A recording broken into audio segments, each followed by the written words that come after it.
ಮಹಾಂತ ಯೋಗಿಯ ರುದ್ರತಾತನ ಜೀವನದ ಚರಿತ್ರೆ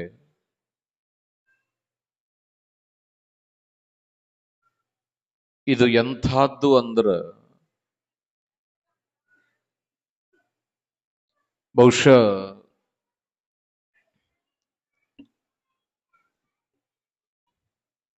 ಇದಕ್ಕೆ ಭೂಲೋಕ ಅಂತಾರ, ಮೇಲೆ ದೇವರು ಇರೋದಕ್ಕೆ ಯಾವ ಲೋಕ ಅಂತಾರವ? ದೇವಲೋಕ ಅಂತ ಕರೀತಾರೆ. ಹಿಂದ ಇರೋರವ ಹಿಂದ ನೀವು ಅದಿರಲ್ಲ, ಸುದ್ದಿ ಹೇಳ್ತಿದಿರಲ್ಲ,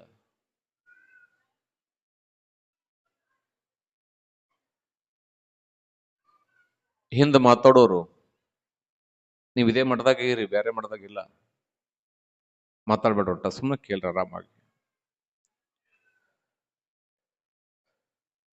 ಮೇಲಿರೋದಕ್ಕೆ ದೇವಲೋಕ ಅಂತ ಕರೀತಾರ, ಇದಕ್ಕೆ ಭೂಲೋಕ ಅಂದರು.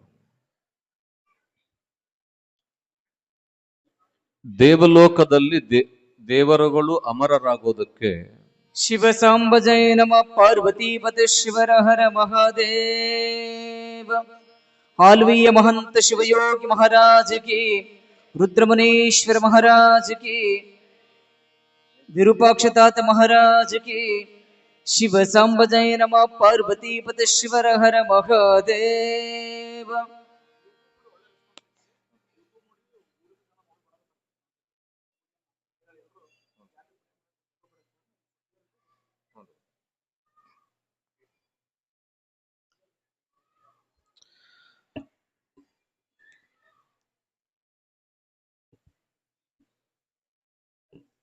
ಆಗಮಿಸಿದ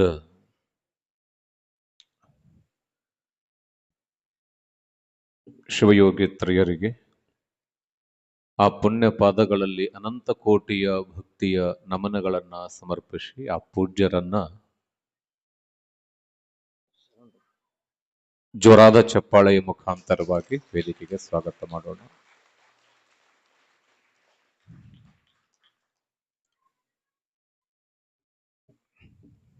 ಅದೇ ರೀತಿಯಾಗಿ ಹಚ್ಚೊಳ್ಳಿಯ ಮುತ್ತಿನ ಪೆಂಡೆಯ ಮಠದ ಒಡೆಯರು ರುದ್ರಮುನಿ ತಾತನವರು ಕೂಡ ಶರಣರು ಕೂಡಿ ಪುಣ್ಯ ವೇದಿಕೆಗೆ ಆಗಮಿಸಿದರೆ ಅವರನ್ನು ಜೋರಾದ ಚಪ್ಪಾಳೆಯ ಮುಖಾಂತರವಾಗಿ ಸ್ವಾಗತವನ್ನು ಮಾಡೋಣ.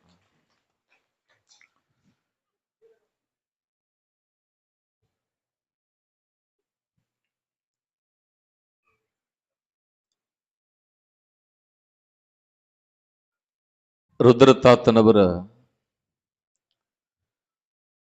ಜೀವನವನ್ನ ದರ್ಶನ ಮಾಡ್ತಾ ಮಾಡ್ತಾ ನಾನೊಂದು ಹಾಗೆ ಹೇಳ್ತಾ ಇದ್ದೆ. ಸುಮ್ಮನೆ ನೀವೆಲ್ಲರ ದೇವಿ ಪುರಾಣ ಕೇಳಿನಿ ಅಂತ ಅನ್ಕೊಳ್ತೀರಿ. ಕೇಳಿದಿನಲ್ಲ, ಕೇಳಿದಿರ ಇಲ್ಲವಾ? ಅದು ಗೊತ್ತಿರ್ತದ ನಿಮಗೆ. ದೇವರೆಲ್ಲ ಅಮೃತ ಕುಡಿತಾರ, ಅವರೆಲ್ಲ ಅಮರರಾಗಿರ್ತಾರೆ. ನೀವೇನು ಕುಡಿದು ಬಂದಿರಿ? ಈಗ ಏನ್ ಕುಡಿದು ಬಂದಿರಿ? ಚಾ ಕುಡಿದಿರಿಲ್ಲ? ಆದ್ರೆ ನಮ್ದು ನಿಮ್ದು ಎಂಥ ಪುಣ್ಯ ಅಂತಂದ್ರ,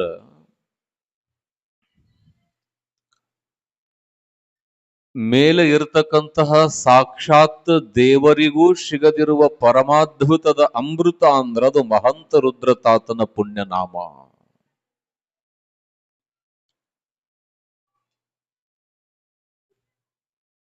ಆ ನಾಮ ಸ್ಮರಣೆ ಅನ್ನೋದು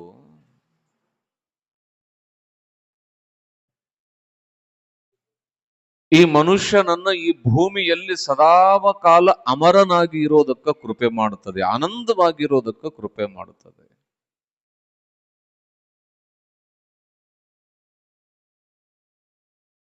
ತಾಯಿ ಅಮರ ಅಂತಂದ್ರೆ ಏನ್ರಿ ಶರಣ್ರಿ? ಅಂದ್ರೆ ಅಮರ ಅಂದ್ರೆ ಶಾಶ್ವತವಾಗಿರೋದು ಅಂತಲ್ಲ. ಎಷ್ಟು ದಿನ ಇರ್ತೀವಲ್ಲ ಅಷ್ಟು ದಿನ ಆನಂದವಾಗಿರೋದೇ ಅಮರತ್ವ. ಅಜ್ಞಾನ ಅವನತಿ ಹೊಂದಿ ಸುಜ್ಞಾನ ತಲೆಯೊಳಗ ಬೆಳೀತು ಅಂದ್ರ, ಆ ಸುಜ್ಞಾನ ಜೀವಂತವಾಗಿತ್ತು ಅಂದ್ರ ಈ ಪ್ರಪಂಚದಲ್ಲಿ ಅವನು ಅಮರನೇ. ಚಿರಂಜೀವಿಗಳು ಅಂತ ಕರೀತಾರೆ. ಚಿರಂಜೀವಿಗಳು ಅಂದ್ರ ಹಿಂದ 6 ಜನ 7 ಜನ 8 ಜನ ಅಂತ ಕರಿತೀವಿ. ಆದ್ರೆ ಬಹಳ ಚಂದ ನೆನಪಿಟ್ಟುಕೊಳ್ರಿ, ಈ ಭುವಿಯನ್ನ ಆಳಿದ ಏನು ದೈವತ್ವ ರೂಪದ ಗುರುಗಳೇನಿದಾರಲ್ಲ ಅವರು ಯಾವಾಗಲೂ ಕೂಡ ಚಿರಂಜೀವಿಗಳು. ಇವತ್ತು ರುದ್ರಮುನಿ ತಾತನವರು ದೇಹವಾಗಿ ಇಲ್ಲ ಅಂದ್ರ ಆತ್ಮವಾಗಿ ಈ ಮಠದೊಳಗಿದ್ದು ನಮ್ಮೆಲ್ಲರನ್ನು ರಕ್ಷಣೆ ಮಾಡ್ತಾರಲ್ಲ, ಅವರು ಕೂಡ ಸದಾವಕಾಲ ಜೀವಂತ, ಅವರು ಸದಾ ವಸಂತ. ಅದಕ್ಕದನ್ನ ಚೇತನ ಅಂತ ಕರೆದವ್ರು. ಹೆಂಗ ಬದುಕದವರು ಅಂದ್ರೆ ಒಬ್ಬ ಕವಿ ಬರೀತಾನೆ, ಮನೆಯ ನೆಂದು ಕಟ್ಟದಿರು, ಕೊನೆಯ ನೆಂದು ಮುಟ್ಟದಿರು, ನೀ ಅನಂತವಾಗಿರು.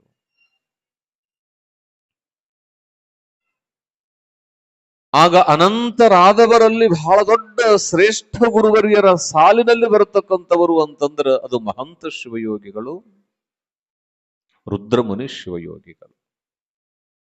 ನೋಡ್ರಿ, ನಿನ್ನೆ ಹುಬ್ಬಳ್ಳಿಯಿಂದ ಜಗದ್ಗುರುಗಳು ಬಂದಿದ್ದರು. ತಮ್ಮೆಲ್ಲರಿಗೂ ಕೂಡ ಆಶೀರ್ವಚನದ ನುಡಿಗಳನ್ನ ದಯಪಾಲಿಸಿ ಆಶೀರ್ವಾದವನ್ನ ಮಾಡಿದರು. ತಾಯಿ ಗುರುಗಳ ಪಾದ ಪುಣ್ಯ ಎಷ್ಟು ದೊಡ್ಡದು ಅಂತಂದ್ರ ಅವನ ಆಶೀರ್ವಾದ ಎಷ್ಟು ದೊಡ್ಡದು ಅಂತಂದ್ರ ನಾನು ದಿನಾನು ಕೂಡ ಹೇಳುತ್ತಿರ್ತೇನೆ, ಗುರು ಅಂತಂದ್ರ ಅವನು ಪುನೀತ ಅಂತ ಅರ್ಥ, ಪರಮ ಪಾವನ. ಅವ ಮುಟ್ಟಿದ್ದೆಲ್ಲವೂ ಕೂಡ ಈ ಪ್ರಪಂಚದೊಳಗ ಪ್ರಸಾದವಾಗ್ತದೆ.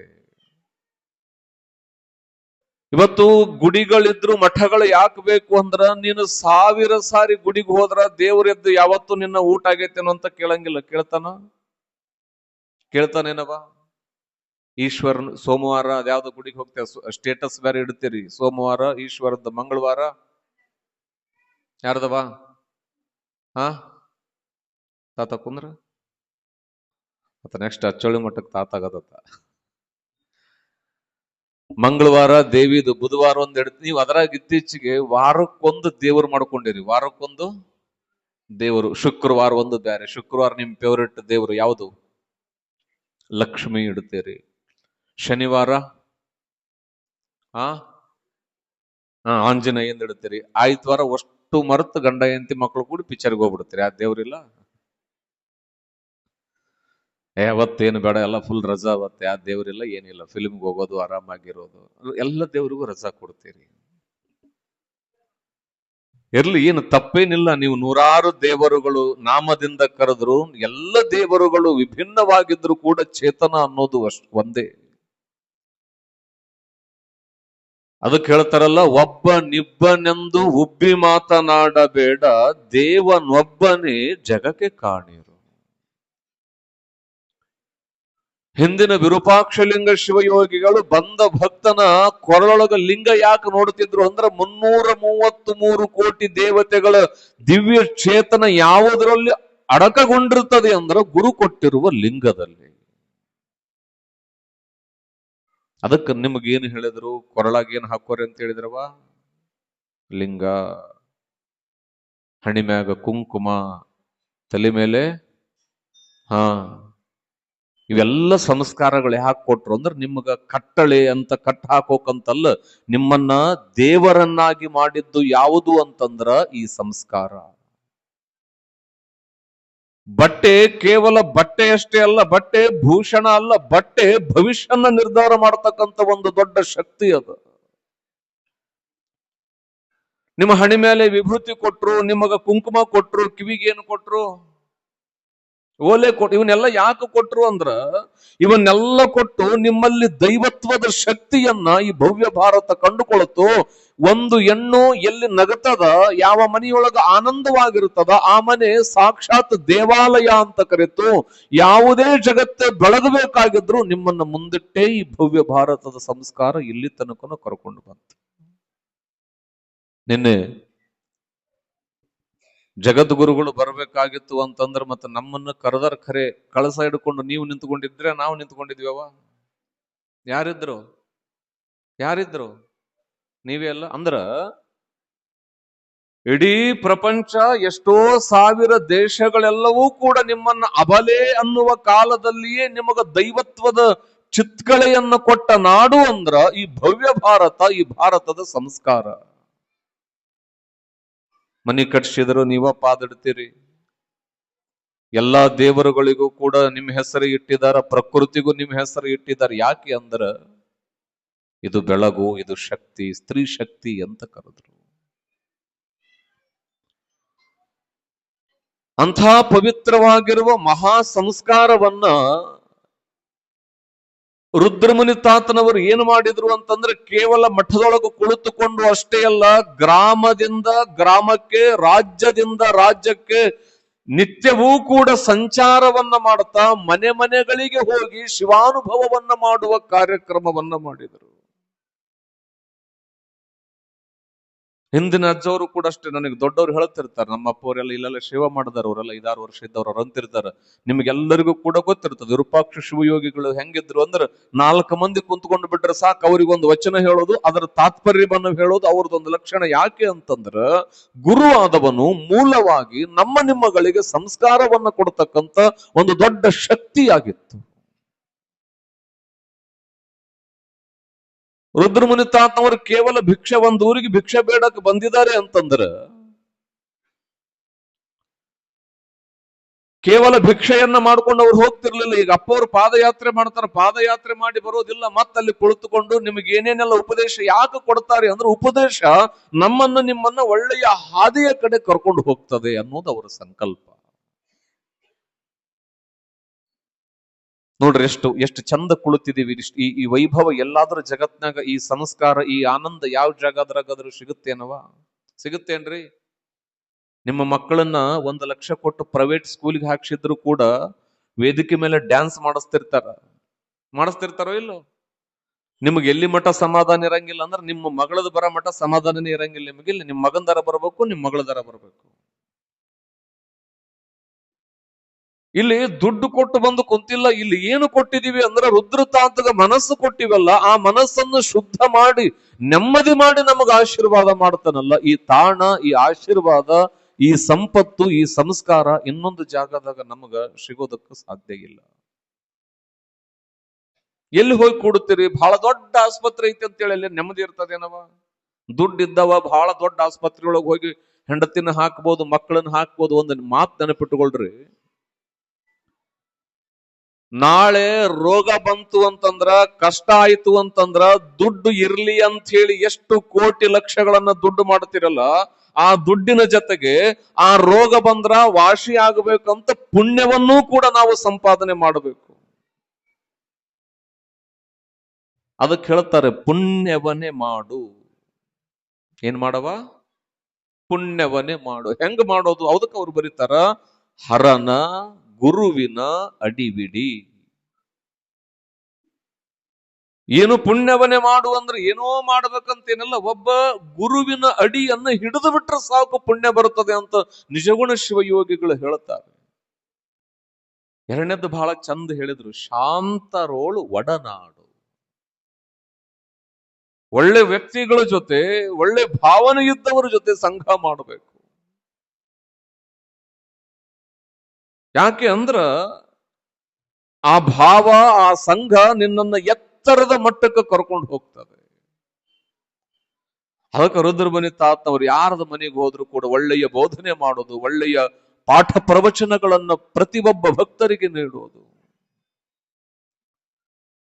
ನಿನ್ನೆ ಎಲ್ಲೆಲ್ಲಿ ಸಂಚಾರ ಮಾಡಿದ್ರು ಅಂತ ನೋಡಿದ್ವಿ. ಇವತ್ತು ಅವರು ನೇರವಾಗಿ ಎಲ್ಲಿಗೆ ಹೋಗ್ತಾರೆ ಅಂತಂದ್ರೆ ನಿಮ್ಮೆಲ್ಲರಿಗೂ ಕೂಡ ಗೊತ್ತದ. ನಮ್ಮ ಭಾಗ ಈ ಕಡೆ ತಿಡಿಗೋಳು, ನಿಡಿಗೋಳು ಅಂತ ಬರ್ತಾವ, ನೋಡಿರೇನವ?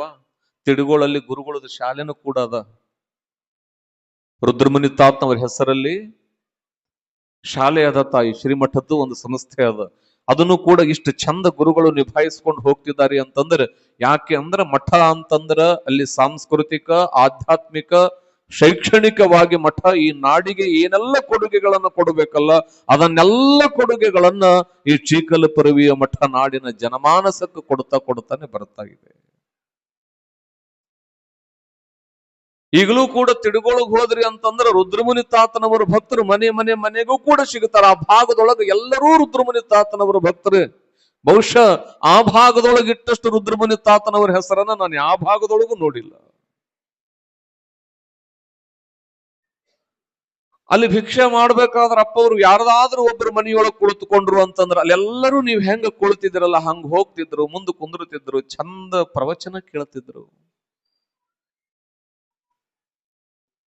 ಅವ್ರಿಗೇನೇನು ತನುಮನ ಧನದಿಂದ ಏನು ಸಮರ್ಪಣೆ ಮಾಡ್ಬೇಕಲ್ಲ, ಬಡವ ಬಲ್ಲಿದ ಅವ್ರು ಎಷ್ಟು ಒಬ್ಬ ಬಗಸಿ ಕೊಟ್ಟರು ತಗೊಂತಿದ್ರು, ಒಬ್ಬವ 100 ಚೀಲ ಕೊಟ್ಟರು ತಗೊಳ್ತಿದ್ರು. ಇನ್ನೊಂದು ಈ ಪರಂಪರೆಯ ಆಶೀರ್ವಾದ ಎಷ್ಟು ದೊಡ್ಡದು ಅಂತಂದ್ರ 1 ಚೀಲ ಕೊಟ್ಟವನಿಗೂ ರುದ್ರತಾತ ಅಷ್ಟೇ ಮನದುಂಬಿ ಆಶೀರ್ವಾದ ಮಾಡ್ತಿದ್ದ, 1000 ಚೀಲ ಭತ್ತ ಮಠಕ್ಕೆ ಕೊಟ್ಟವನಿಗೂ ಅಷ್ಟೇ ಮನದುಂಬಿ ಆಶೀರ್ವಾದವನ್ನ ಮಾಡುತ್ತಿದ್ದ. ಅದರಲ್ಲಿ ತಾರತಮ್ಯಗಳಿಲ್ಲ.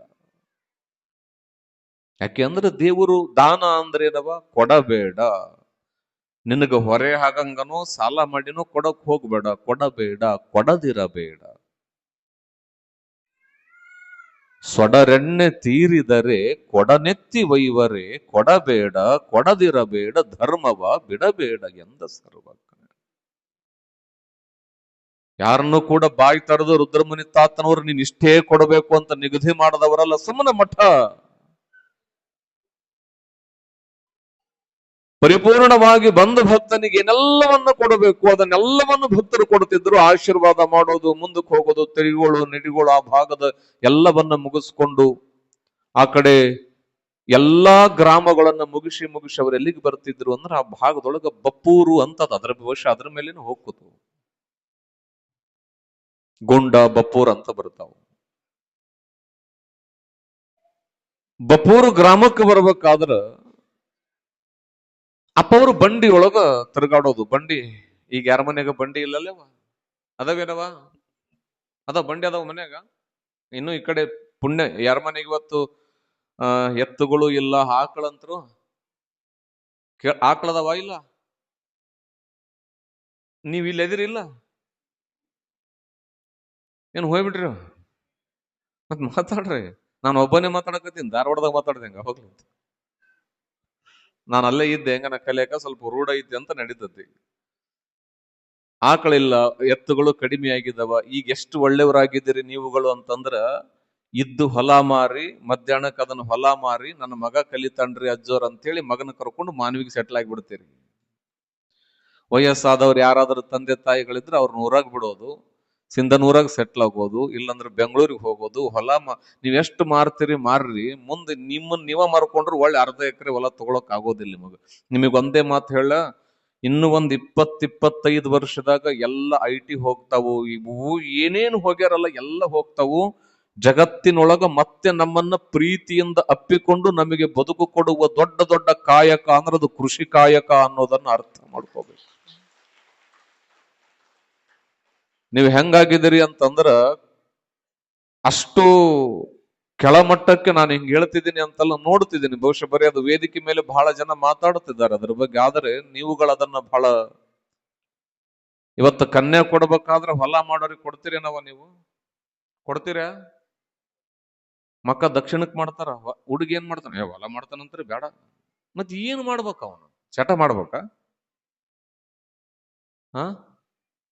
ಹೊಲ ಮಾಡಿದ್ರೆ ಮಗಳನ್ನ ಕೊಡಂಗಿಲ್ಲ. ಮತ್ ತಾಯಿ ಒಂದು ಮಾತು ಹೇಳ್ತೀನಿ, ಮೊನ್ನೊಂದು ರೋಗ ಬಂತು. ಯಾವ್ದು ಬಂತವ? ಅದು ಪೂರ್ತಿ ಬಂದಿತ್ತು, ಹೋಗ್ಬಾರ್ದಾಗಿತ್ತು. ಅದು ಓಟು ದೀಪಾವಳಿಗೆ ಸಾರಿಸ್ತಿರ್ಲಂಗ ಸಾರಿಸಿ ತಗೊಂಡು ಹೋಗ್ಬೇಕಾಗಿತ್ತೆಲ್ಲ. ನನಗ್ ಬಹಳ ಖುಷಿ ಆಗ್ಬಿಟ್ಟಿತ್ತು ಅವಾಗ. ಯಾಕಂದ್ರೆ ಎಲ್ಲರಿಗೆ ಕಳ್ಕಂತೀನಂತ ಭಯ, ನಾನು ಏನು ಗಳಿಸೇ ಇಲ್ಲ, ನನಗೇನು ಭಯ ಐತಿ? ಎಲ್ಲವಕ್ಕೂ ಚಿಂತಿ, ಅದು ಹೋತೈತನು ಇದು ಹೋತೈತೆ, ನಂದು ವ್ಯಾಪಾರ ನಿಂತ್ಕೊಂತು, ನಂದು ಅದಾಳಾತಿ, ನಂದು ಏನು ಆಳೆ ಆಗಿಲ್ಲ, ನಾನು ಏನು ಗಳಿಸೇ ಇಲ್ಲ. ನನಗೇನು ಖುಷಿ, ಬಂದದ ಒಟ್ಟು ತೊಗೊಂಡು ಹೋಗ್ತದ, ಹೆಂಗಿದ್ರು ಹೋಗ್ತದ, ನಾನು ಆರಾಮಿದ್ದೀನಿ, ನಾನು ಚಲೋ ಅದೀನಿ, ನಾನು ಬದುಕಿಬಿಟ್ಟಿನಿ ಅಂತ ಖುಷಿ ಆಗ್ಬಿಟ್ಟಿದ್ದೆ. ಅದು ಹೋಗೇ ಬಿಟ್ಟಿತ್ತು 2 ವರ್ಷಕ್ಕೆ. ನಮ್ಮ ಹೆಟ್ಟಿಗೆ ಅದೇ ಇರ್ತದ. ಅದು ಬಂದಾಗ ಒಂದು ವಿಚಾರ ಮಾಡ್ರಿ, ಬೆಂಗಳೂರಾಗಿರೋ ಇಂಜಿನಿಯರ್ಸ್ ಎಲ್ಲರೂ ಎಲ್ಲಿಗೆ ಬಂದ್ರು? ಬೆಂಗಳೂರಾಗಿದ್ದು ಎಂಥೆಂಥವ್ರು ತಿಂಗಳಿಗೆ ಲಕ್ಷ ಕೋಟಿಗಳ ಕಂಪನಿ ಮುಚ್ಚಿದ್ವು. ಆದ್ರೆ ನಿಮ್ಮ ಭೂಮಿ ತಾಯಿನ ಮುಚ್ಚಿದ್ರನ್ ಯಾರನ್ನ? ಕೋಟಿ ಜನ ಕೈ ಬಿಟ್ರು, ಕೋಟಿ ಜನ ನಮ್ಮನ್ನ ಮರೆತರು, ಕೋಟಿ ಉದ್ಯೋಗಗಳು ನಿಂತರು, ಮೇಟಿ ಏನದ ಜಗತ್ತಿನೊಳಗದು ಯಾವತ್ತೂ ಕೂಡ ಪ್ರಾರಂಭವಾಗಿರುತ್ತದ. ಅದು ನಮ್ಮನ್ನ ರಕ್ಷಣೆ ಮಾಡ್ತದ. ರುದ್ರಮುನಿ ತಾತನವರು ಹೆಚ್ಚಾಗಿ ಅಪೇಕ್ಷೆ ಪಡ್ತಕ್ಕಂಥ ಕಾಯಕ ಅಂದ್ರ ಅದು ಕೃಷಿ ಕಾಯಕ. ನೋಡ್ರಿ ಅವ್ರ ಚರಿತ್ರೆಯೊಳಗೆ ಬರೇ ನೋಡೋದಾದ್ರ ರೈತಾಪಿ ವರ್ಗದ ಜನರೇ ಅವರಿಗೆ ಬಹಳ ಜನ ಭಕ್ತರಿರೋದು. ಇವತ್ತಿಗೂ ಕೂಡ ಈ ಮಠ ಮಂದಿರಗಳಿಗೆ ಎಂಥ ಭಕ್ತರಿದ್ದಾರೆ ಅಂದ್ರೆ ಎಲ್ಲರೂ ರೈತರೇ ಭಕ್ತರಿರೋದು. ಅವರಿಗೆ ಗೋವಿನ ಮೇಲೆ ಬಹಳ ಪ್ರೇಮ. ಅವಾಗೆಲ್ಲ ಮೊದಲು ಮನೆ ಕಟ್ಟಿಸ್ಬೇಕಾದ್ರ ಮೊದಲು ಮನ್ಯಾಗ ಪಾದ ಇಟ್ಟ ತಕ್ಷಣ ದನ ಕಾಣುತ್ತಿದ್ವು, ಆಮ್ಯಾಗ ಜನ ಕಾಣುತ್ತಿದ್ರು. ನೋಡ್ರಿ ಎಂತ ಚಂದ. ಮೊದಲು ಏನಿರ್ತಿದ್ವು ಅಂಕಣ ಅಂತ ಮಾಡ್ತಿದ್ರಿ, ಮಾಡಿ ಅದಾವಿಲ್ಲ ಹಳೆ ಮನ್ಯಾಗ ಮೊದಲು ಎತ್ತು ಕಟ್ಟ ಹಾಕ್ತಿದ್ರಿ. ಎತ್ತು ಎಮ್ಮಿ ಆಕಳ ಎಲ್ಲ ಚಂದ ಅವಕ್ಕೆ ಎಷ್ಟು ಜೀವ ಮಾಡ್ತಿದ್ರಿ, ಎಷ್ಟು ಹುಲ್ಲು ಹಾಕ್ತಿದ್ರಿ. ಮೊದಲು ಒಬ್ಬ ರೈತ ಊಟ ಮಾಡ್ಬೇಕಾದ್ರೆ ಎತ್ತಿಗೆ ಹುಲ್ಲು ಹಾಕ್ಯಾರಿಲ್ಲ ನೋಡಿ ಬಾ ಅಂತ ಹೇಳಿ ಅವಕ್ಕೆ ಹುಲ್ಲು ಹಾಕಿದ ಮೇಲೆ ಹೆಂಡತಿ ತನ್ನ ಗಂಡು ಗುಡ್ಡಕ್ಕೆ ನಡ್ತಿದ್ಲು. ಅವರಿಗೆ ಕ್ಯಾನ್ಸರ್ ಇರ್ಲಿಲ್ಲ, BP ಇರ್ಲಿಲ್ಲ, ಶುಗರ್ ಇರ್ಲಿಲ್ಲ. ಹೆಂಗಂದ್ರ 90 ವರ್ಷ ಆಗಿ ಸೊಸೆ ಶಾಪ ಹಾಕ್ತಿದ್ಲು, ಇದು ಸಾಯ್ವಲ್ತು, ಇದು ಅದು ಸಾಯ್ತಿದ್ದಿಲ್ಲ ಆಕಿ. ಮುಂಜಾನೆ ಫೋನ್ ಮಾಡಿರ್ತಾರವ ಆಸ್ಪತ್ರೆಗೆ ಹೊಂಟಿನಂತ, ಮಧ್ಯಾಹ್ನ ರೆಡಿನೇ ಎಲ್ಲಿಗೆ? ರುದ್ರಭೂಮಿಗೆ. ಹೌದಾ? ಬರೀ ಈಗ ಹೆಂಗಾಗ್ಯದಂದ್ರ ಮುಂಜಾನೆ 6 ಗಂಟೆಗೆ ಫೋನ್ ಬಂತಂದ್ರ ಜೀವದಾಗ ಜೀವ ಇರಂಗಿಲ್ಲ ನಮಗೆ. ಏನ್ ಇವನು ಏನು ಸಾಯ್ತವ ಏನು ಕತೆ? ಆ ಸ್ಟೇಟಸ್ ಇಟ್ಟಿರ್ತಾರ, ಹುಟ್ಟಿದಬ್ಬ ಯಾವ್ದೋ ಸತ್ತಿದ್ ಯಾವ್ದು ಒಂದು ಗೊತ್ತೇ ಆಗಂಗಿಲ್ಲ ಅವು. ಯಾಕೆ ಅಂತಂದ್ರ ನಮ್ಮ ಸಂಸ್ಕಾರಗಳನ್ನ ನಾವು ಮರೆತೀವಿ. ತಾಯಿ ಬಹಳ ದೊಡ್ಡ ಶ್ರೇಷ್ಠ ವೈದ್ಯರೆಲ್ಲರೂ ಟೈಲ್ಸ್ ಮ್ಯಾಗ ಅಡ್ಡಾಡಬೇಡ ಅಂತ ಹೇಳ್ತಾರ, ನೆಲದ ಮ್ಯಾಗ ಅಡ್ಡಾಡಬೇಡ ಅಂತ ಯಾವನಾರ ಹೇಳ್ಯಾನ ನಿಮಗ? ಯಾಕೆ ಅಂದ್ರೆ ಈ ನೆಲ ಆಕಳದ ಸಗಣಿ ನಮಗ ರೋಗ ಕೊಡೋದಿಲ್ಲ, ನಮಗ ಯೋಗ ಕೊಡುತ್ತದೆ. ಅದನ್ನೇ ರುದ್ರಮುನಿ ತಾತನವರು ಹೇಳ್ತಾ ಇದ್ರು. ಎಲ್ಲ ಭಕ್ತರಿಗೆ ಏನ್ ಹೇಳ್ತಾ ಇದ್ರು ನೋಡ್ರಪ್ಪ, ಪಶು, ಅವನಿಗೆ ಪಶುಪತಿ ಅಂತ ಕರೀತಾರ ದೇವರಿಗೆ. ಯಾಕೆ ಅಂದ್ರ ಪ್ರಾಣಿಗಳನ್ನ ನಾವು ಸಂರಕ್ಷಣೆ ಮಾಡಬೇಕು. ಎತ್ತು ಎಮ್ಮೆ ಇವುಗಳಿಂದ ನಾವು ಚಲೋ ಇರ್ತೀವಿ, ಅವು ಕೂಡ ಚಲೋ ಇರಬೇಕು. ನೋಡಿರಿಲ್ಲ ಆಕಳ ಎಷ್ಟು, ಆಕಳ ತಾಯಿಯ ಹಾಲಿಗೆ ಸಮಾನವಾದ ಆಕಳು ಹಾಲು ಅಂದ್ರದ ಆಕಳದ ಹಾಲು. ಯಾಕೆ ಹೇಳ್ತಿದ್ದೀನಿ ಅಂತಂದ್ರ ಬಪ್ಪೂರು ಮಾರ್ಗವಾಗಿ ರುದ್ರಮುನಿ ತಾತನವರು ಬಂಡಿಯೊಳಗ ಬರುವ ಕಾಲಕ್ಕ ಒಂದು ಹೊಲದಲ್ಲಿ ಆಗ ತಾನೇ ಬಿತ್ತನೆ ಮಾಡತಕ್ಕಂತ ಒಂದು ಎತ್ತು ಬಿಸಿಲಿನ ತಾಪಕ್ಕೆ ಹಸು ನೀಗಿ ಬಿದ್ದಾಗ, ಅಂದ್ರೆ ಸತ್ತು ಹೋದಾಗ, ರೈತ ಆ ಎತ್ತಿನ ಮೇಲೆ ಬಿದ್ದು ಹೆಂಗ ಮಕ್ಕಳು ಸತ್ರ ಅಳ್ತಾರಲ್ಲ ಹಂಗ ಅಳಕತ್ತಿದ್ದವ. ಅದು ಯಾರ ಕಣ್ಣಿಗೆ ಬಿತ್ತು ಅಂತಂದ್ರೆ ರುದ್ರಮುನಿ ಶಿವಯೋಗಿಗಳ ಕಣ್ಣಿಗೆ ಬಿತ್ತು. ನಿಮಗೆ ಹೇಳ್ತೇನೆ, ಶಿವಯೋಗಿಗಳು ಒಂದೇ ಒಂದು ಮಾತಿನಲ್ಲಿ ಬಂಡಿಯನ್ನ ತರುವಿ ಏಕಾಏಕಿ ಬಂಡಿಯಿಂದ ಇಳಿದು ಓಡೋಡಿ ಹೋಗ್ತಾರೆ ಸತ್ತಿರುವ ಆ ಎತ್ತಿನ ಹತ್ತಿರ. ನೋಡ್ರಿ ರೈತನಿಗೆ ಎಷ್ಟು ನೋವಂದ್ರ ತಾಯಿ, ಆ ರೈತನ ಹೆಂಡತಿ ಇಬ್ರು ಗೋಳಾಟ ಚೀರಾಡುತ್ತಿದ್ರು. ಅಲ್ಲ, ಇವತ್ತಿನ ಶಿವಾಂತ ಬಿತ್ತನೆ ಕಾರ್ಯ ಮಾಡೀವಿ ಬಸವಣ್ಣ, ನಿನ್ನನ್ನ ಮರಳಿ ತರುವ ಶಕ್ತಿಯೂ ನನ್ನ ಹತ್ರ ಇಲ್ಲ. ಇಷ್ಟು ದಿನ ನಮಗ ಜೊತೆಯಾಗಿ ಇದ್ದ ನೀನು ಒಮ್ಮಿಂದೊಮ್ಮೆಲೇ ನೀನು ಬಿಟ್ಟು ಹೋಗಿದಿ ಅಂತಂದ್ರ ಮತ್ತಿನ್ನ ನಮಗ್ ಯಾರ ದಿಕ್ಕದ್ಯಾರ? ಹೌದಲ್ಲ?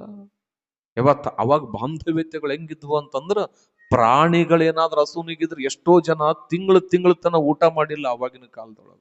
ಇಲ್ರಿ ಅಜ್ಜವ್ರೆ, ನಮ್ಮ ಮನ್ಯಾಗ ಎತ್ತಿತ್ತು, ನಮ್ಮ ಮನ್ಯಾಗ ಆಕಳಿತ್ತು.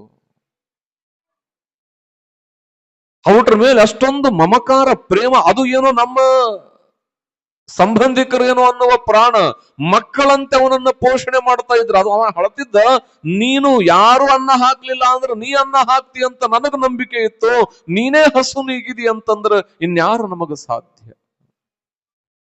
ಅವ್ರು ಯಾರು ಅಂದ್ರೆ ರುದ್ರಮುನಿ ತಾತನವರ ಭಕ್ತರು. ಶಿವಯೋಗಿಗಳು ಹಿಂಗ ಬರಕತ್ತಿದ್ರು.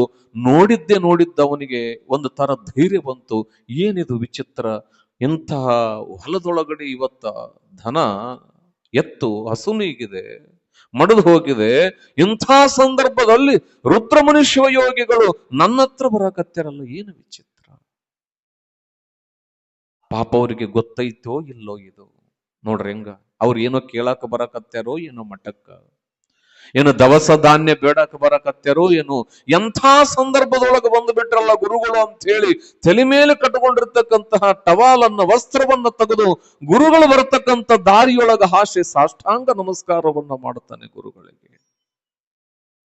ಕಣ್ಣೀರು ಒರೆಸ್ಕೊಂಡ ರುದ್ರ ತಾತ್ನವರವನ್ನ ಎಬ್ಬಿಸಿ ನಿಂದ್ರಿಸಿ ಅಂತಾರ, ಯಾಕಳಕತ್ತಿ ಬುದ್ಧಿ ನೋಡ್ರಿ, ಅವನ ಮನಸ್ಸು ಎಷ್ಟು ವಿಶಾಲ ಅದ್ ನೋಡ್ರಿ. ಬುದ್ಧಿ, ನೀವೇನು ಚಿಂತೆ ಮಾಡಬೇಡ್ರಿ, ನೀವು ತಿಡುಗೋಳಿಗೆ ಬಂದಿದ್ದೀರಿ ಅಂತ ನನಗೆ ಗೊತ್ತಿತ್ತು, ನಾನೇ ಬರಬೇಕಾಗಿತ್ತು. ತಮ್ಮ ಮಠಕ್ಕ ನಾನು ಈ ವರ್ಷವೂ ಕೂಡ ಏನು ಸಲ್ಲಿಸಬೇಕಲ್ಲ ಅದನ್ನ ಸಲ್ಲಿಸ್ತೇನೆ. ಆಗ ರುದ್ರ ತಾತ್ನವರಂದ್ರು, ಹುಚ್ಚ, ಸಲ್ಲಿಸೋದು ಆಮೇಲೆ ಇರ್ಲಿ, ಯಾಕೆ ಹಳಕತ್ತಿ? ಬುದ್ಧಿ, ಇವತ್ತು ಬಿತ್ತನೆ ಕಾರ್ಯ, ಯೋಗ ನಿಮ್ಮಂತ ಮಹಾಶಿವಯೋಗಿಗಳು ಈ ಹೊಲದ ಕಡೆ ಇವತ್ತಿನ ದಿನ ಈ ಕ್ಷಣಕ್ಕೆ ಬಂದಿದ್ದೀರಿ. ಆದ್ರ ನಂದು ಏನು ಕರ್ಮನೋ ಏನು ಪಾಪನೋ ಗೊತ್ತಿಲ್ಲ. ಮೈದುಂಬಿಕೊಂಡು ಆನಂದವಾಗಿ ಆರೋಗ್ಯವಾಗಿ ಇದ್ದ ಈ ಎತ್ತು ಒಮ್ಮಿಂದೊಮ್ಮೆಲೆ ಈ ಬಿಸಿಲಿನ ತಾಪಕ್ಕ ಕ್ಷಣಾರ್ಧದೊಳಗ ಹಸು ನುಗ್ಗಿದೆ ಬುದ್ಧಿ, ಸತ್ತು ಹೋಗಿಬಿಟ್ಟೈತಿ. ನನಗ ಕೈ ಕಾಲು ಆಡ್ತಾ ಇಲ್ಲ, ಮತ್ತು ನನ್ನ ಹೆಂಡತಿ ಮಕ್ಕಳು ಎಲ್ಲರೂ ಅಳತಿದಾರ, ಬಹಳ ನೋವಿನೊಳಗದಾರ. ಏನು ಮಾಡಬೇಕು ತಿಳಿತಿಲ್ಲ. ಅವಾಗ ರುದ್ರಮುನಿ ತಾತ್ನವರಂತಾರೆ, ಹುಚ್ಚ, ವಸುಧೆಯೊಳಗ ಬಸವ ಅಂದ್ರ ಸಾಕ್ಷಾತ್ ಶಿವನನ್ನೇ ಹೋರುವ ಶಕ್ತಿ ಅವನಿಗದ. ನಮ್ಮಂತಹ ಯೋಗಿಗಳಿಗೆ, ನಿಮ್ಮಂತಹ ನೇಗಿಲ ಯೋಗಿಗಳಿಗೆ ಅನ್ನ ಹಾಕುವ ಮಹಾಶಕ್ತಿ ಆ ಬಸವಣ್ಣ. ಅಂಥವ ಇಂಥ ಪುಣ್ಯ ಗಳಿಗೆಯೊಳಗ ಸಾಯ್ತಾನೆ ಅನ್ನೋ ಮಾತಾಡಬಾರದು, ನೀ ಚಿಂತೆ ಮಾಡಬೇಡ ಅಂತ ಹೇಳಿ ರುದ್ರಮುನಿ ತಾತನವರು ತಾವೇ ಧರಿಸ್ತಕ್ಕಂತಹ ಭಸ್ಮವನ್ನ ತಗೊಳ್ತಾರೆ. ಬೆರಳಿಗೆ ಭಸ್ಮವನ್ನ ಸ್ಪರ್ಶ ಮಾಡಿ ಆ ಸತ್ತು ಬಿದ್ದಿರುವ ಎತ್ತಿನ ಮುಂದೆ ಹೋಗಿ ನಿಂತುಕೊಂಡು, ಬಸವ, ಜಗತ್ತಿನೊಳಗ ಯಾರಿಗೂ ಮೋಸ ಆದ್ರೂ ಕೂಡ ಒಬ್ಬ ರೈತನಿಗೆ ಮೋಸ ಆಗಬಾರದು ಈ ಪ್ರಪಂಚದಲ್ಲಿ. ಯಾಕೆ? ಬಹಳ ಜನ ಹೇಳ್ತಾರ ರೈತ ದೇಶದ ಬೆನ್ನೆಲುಬು ಅಂತ. ಆದ್ರ ಭಾವನೆಗಳಿಂದ ಹಿಡಿದು ಈ ಜಗತ್ತು ಬದುಕೋದು ಅನ್ನದ ತನಕನೂ ಕೂಡ ಒಡೆಯ ಯಾರು ಈ ಮಣ್ಣಿಗೆ ಅಂತಂದ್ರ ಒಬ್ಬ ರೈತ. ಅದಕ್ಕೆ ನಮಗ ಶಿವಯೋಗಿ ಅಂದ್ರ ಅವನಿಗೆ ನೇಗಿಲ ಯೋಗಿ ಅಂತ ಕರೀತಾರ.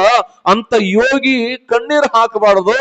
ಎದ್ದು ನಿನ್ನ ಬಿತ್ತನ ಕಾರ್ಯ ಏನೈತಲ್ಲ ನೀ ಚಂದ ಮಾಡು ಅಂತೇಳಿ ಸ್ಪರ್ಶ ಮಾಡಿದ್ರ ಆ ಸತ್ತು ಬಿದ್ದಿರುವ ಎತ್ತು ಜೀವ ಬಂದು ಎದ್ದು ನಿಂತುಕೊಂಡು ನಲದಾಡೋದಕ್ಕೆ ಪ್ರಾರಂಭ ಮಾಡ್ತದ. ನಿಧಾನವಾಗಿ ಕಿವಿ ಅರಳಿಸ್ತದ, ಕೈಕಾಲುಗಳು ಅಳ್ಳಾಡ್ತಾವು. ಎದ್ದು ನಿಂತುಕೊಂಡು ಆ ಕಡೆ ಈ ಕಡೆ ನೋಡ್ತದ. ಆ ಎತ್ತು ಯಾವಾಗ ಎದ್ದು ನಿಂತೋ ರೈತ ರುದ್ರಮುನಿ ಶಿವಯೋಗಿಗಳ ಪಾದಕ್ಕೆ ಸಾಷ್ಟಾಂಗ ನಮಸ್ಕಾರ ಹಾಕಿದ. ಇದನ್ನ ನಿಡಿಗೋಳದ ಭಾಗದ ಎಲ್ಲ ಭಕ್ತರು ಕೂಡ ದರ್ಶನ ಮಾಡ್ತಾರೆ. ಒಂದು ಕ್ಷಣ ಎಲ್ಲ ಭಕ್ತರ ದೇಹ ಕಂಪನಗೊಳ್ಳುತ್ತದೆ. ಎಂಥ ಮಹಂತ ಈತ! ಯಾವುದೋ ಊರಿನೊಳಗ ಸತ್ತಿರುವ ಮಗುವಿಗೆ ಜೀವವನ್ನ ಕೊಟ್ಟ ಅನ್ನೋದನ್ನ ಬರೀ ಕೇಳಿದ್ವಿ. ಆದ್ರ ಪ್ರಾಣಿಯ ಮೇಲೆಯೂ ದಯ ತೋರಿದ ಮಹಂತ ಅಂದ್ರ ಅದು ರುದ್ರಮುನಿ ತಾತ. ಯಾರವ? ರುದ್ರಮುನಿ ತಾತ. ಅದಕ್ಕೆ ಹೇಳ್ತಾರಲ್ಲ, ದಯವಿರಬೇಕು ಸಕಲ ಪ್ರಾಣಿಗಳೆಲ್ಲರಲ್ಲಿ.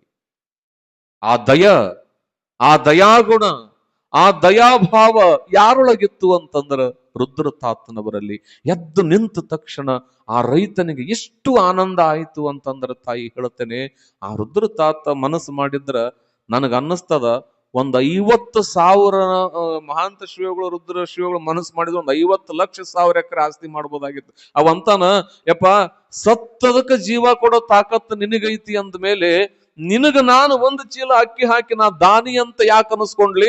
ನನ್ನ ಸಮಸ್ತ ಈ ಒಲವೆಲ್ಲವೂ ನಿನಗ ಸಮರ್ಪಣ ಆಗಲಿ ಅಂತ ತಿಳ್ಕೊಂಡು ರುದ್ರ ತಾತನ ಪಾದಕ್ಕೆ ನಮಸ್ಕಾರ ಮಾಡಿದರು.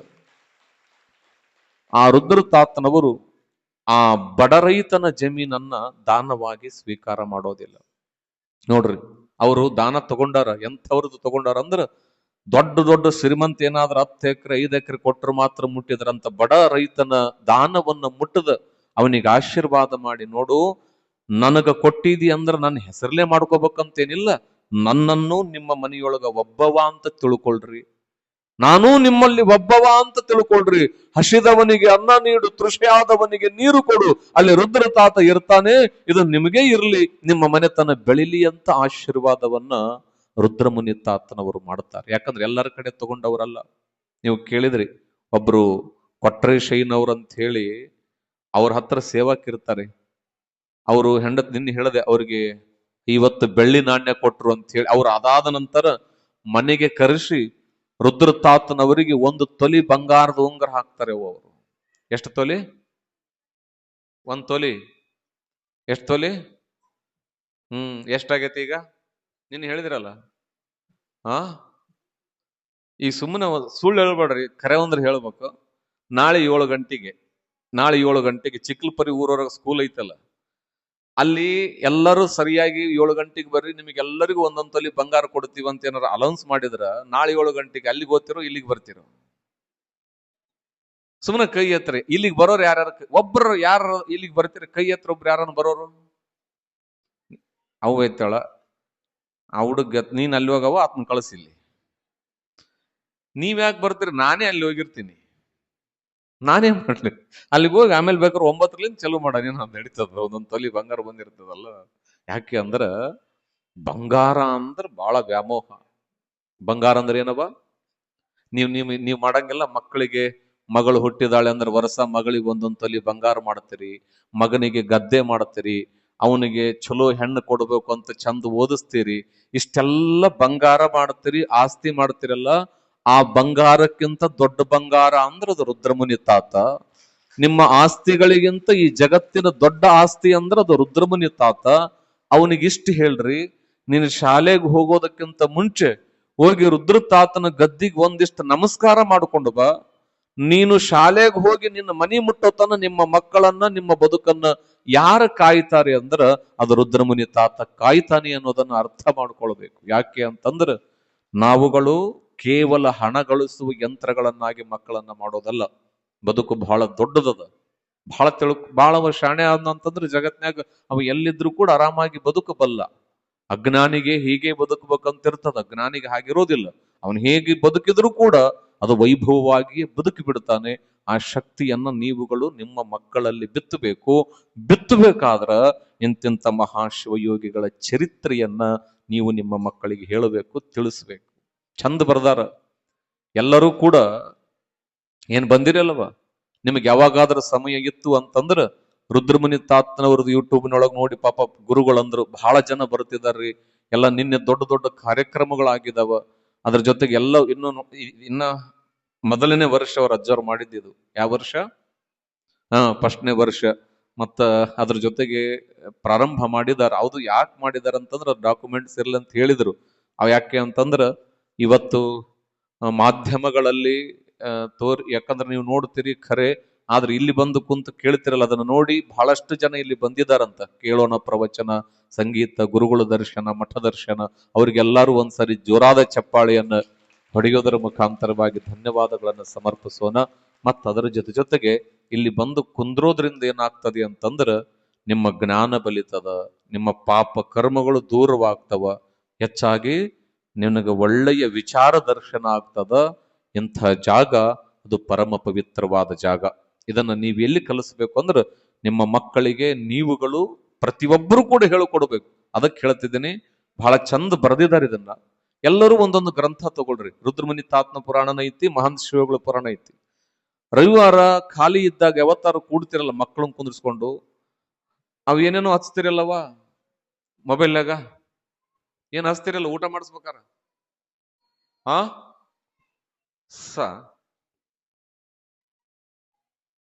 ಅಲ್ಲ ಹೇಳ್ರಿ, ನಾನೇನ್ ಕೇಸ್ ಹಾಕ್ತೀನಿ? ನಾನ್ ಪೊಲೀಸ? ನಾನೇನ್ ಜಡ್ಸ?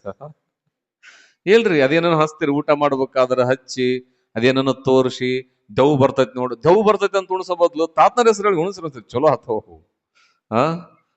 ಹಂಗ್ ಮಾಡಕ್ ಹೋಗ್ಬೇಡ್ರಿ. ಒಟ್ಟಿನೊಳಗ ಖಾಲಿ ಇದ್ದಾಗ ಓದಕ್ಕಂತೂ ಬರ್ತದ. ನೀವೆಲ್ಲರೂ ಓದ್ತೀರ ಅನ್ನೋದು ನನಗೆ ಗೊತ್ತದ. ನೀವೆಲ್ಲ ಓದಕ್ ಬರ್ಲಿಲ್ಲ ಅಂದ್ರೆ ಗಂಡಗರ್ ಮಕ್ಕಳಂತೂ ಓದ್ತಿರ್ತಾರಲ್ಲ. ಗದ್ಯ ಭಾಗನೂ ಇದೆ, ಪದ್ಯ ಭಾಗನೂ ಇದೆ. ಚಂದ ಒಂದೊಂದು ಕತೆ, ಒಂದೊಂದು ನೋಡಪ್ಪ, ರುದ್ರಮುನಿ ತಾತನವ್ರು ಹಿಂಗಿದ್ರು, ಮಹಾಂತ ಶಿವಯೋಗಿಗಳು ಹಿಂಗಿದ್ರು ಅನ್ನೋದನ್ನ ಕಲಿಸ್ರಿ. ಆ ಕಲಿಸಿರುವ ಶಕ್ತಿ ನಿಮ್ಮ ಮಕ್ಕಳ ಭವಿಷ್ಯನ್ನ ಉಜ್ವಲ ಮಾಡುತ್ತದೆ ಅನ್ನತಕ್ಕಂಥ ಮಾತನ್ನು ಹೇಳ್ತ ರುದ್ರಮುನಿ ತಾತನವರ ಪುರಾಣವನ್ನ ಪವಾಡಗಳನ್ನು ಮತ್ತೆ ದರ್ಶನ ಮಾಡೋಣ ಅಂತ ಹೇಳಿ ನಮ್ಮ ಗವಾಯಿಗಳವರೊಂದು ಗೀತೆಯನ್ನು ಹಾಡಿದ ನಂತರ ನೇರವಾಗಿ ಪ್ರವಚನಕ್ಕೆ ಬರೋಣ. ಶಾಂತ ರೀತಿಯಿಂದ ಕುಳಿತುಕೊಳ್ಳಿ.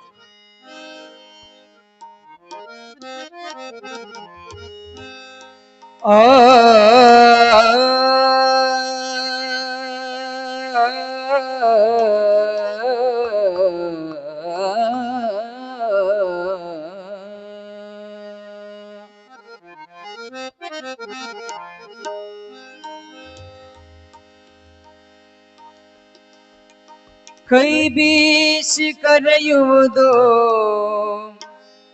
ನಾನಾ ಗಿಡ ಮರಗಳು ಸುತ್ತಲೂ ನೆಲೆಸಿರುವರು ಭಕ್ತ ಮನಂಗಳು. ಆವರಣಕ್ಕೆ ಬಂದೊಡೆ ವಿರೂಪಾಕ್ಷತಾತನ ದರ್ಶನ.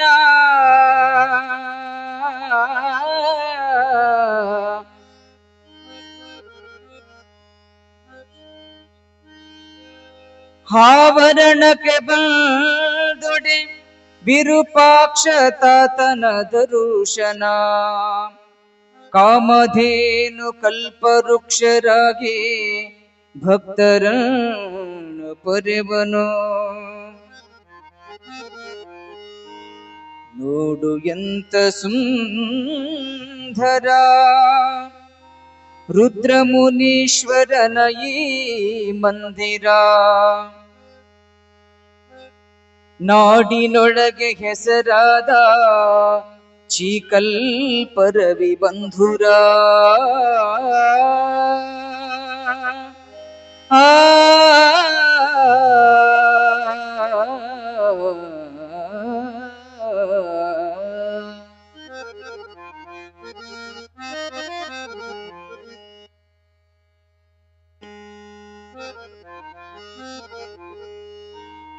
ನೋಡು ಎಂತ ಸುಂದರ ರುದ್ರ ಮುನೀಶ್ವರ ಮಂದಿರ. ನೋಡು ಎಂತ ಸುಂದರ ರುದ್ರ ಮುನಿರ ಮಂದಿರ. ನಾಡಿನೊಳಗೆ ಹೆಸರಾದ ಚೀಕಲ್ಪರವಿ ಬಂಧುರ. ನಾಡಿನೊಳಗೆ ಹೆಸರಾದ ಚೀಕಲ್ಪರವಿ ಬಂಧುರ. ನೋಡು ಎಂತ ಸುಂದರ ರುದ್ರ ಮುನಿ ಮಂದಿರ. ನೋಡು ಎಂತ ಸುಂದರ ರುದ್ರ ಮುನಿ ಮಂದಿರ. ನಾಡಿನೊಳಗೆ ಹೆಸರಾದ ಚೀಕಲ್ಪರವಿ ಬಂಧುರ. ನಾಡಿನೊಳಗೆ ಹೆಸರಾದ ಚೀಕಲ್ಪರವಿ ಬಂಧುರ.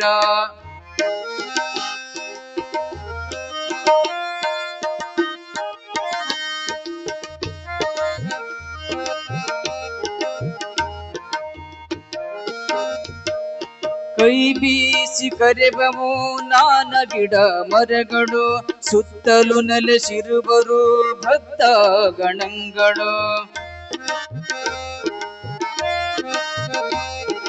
ಕೈ ಬೀಸಿ ಕರೆಬವು ನಾನ ಗಿಡ ಮರಗಳು ಸುತ್ತಲೂ ನೆಲೆಸಿರುವರು ಭಕ್ತ ಮನಗಳು. ಆವರಣಕ್ಕೆ ಬಂದಡೆ ವಿರೂಪಾಕ್ಷನ ದರ್ಶನ. ಆವರಣಕ್ಕೆ ಬಂದಡೆ ವಿರೂಪಾಕ್ಷನ ದರ್ಶನ. ಕಾಮಧೇನು ಕಲ್ಪವೃಕ್ಷರಾಗಿ ಭಕ್ತರ ಪೊರೆವನು. ಕಾಮಧೇನು ಕಲ್ಪವೃಕ್ಷರಾಗಿ ಭಕ್ತರ ಪೊರೆವನು. ನೋಡು ಎಂತ ಸುಂದರ ರುದ್ರ ಮುನಿ ಮಂದಿರ. ನೋಡು ಎಂತ ಸುಂದರ ರುದ್ರ ಮುನಿರ ಮಂದಿರ. ನಾಡಿನೊಳಗೆ ಹೆಸರಾದ ಚೀಕಲ್ಪರವಿ ಬಂಧುರ. ನಾಡಿನೊಳಗೆ ಹೆಸರಾದ ಚೀಕಲ್ಪರವಿ ಬಂಧುರ.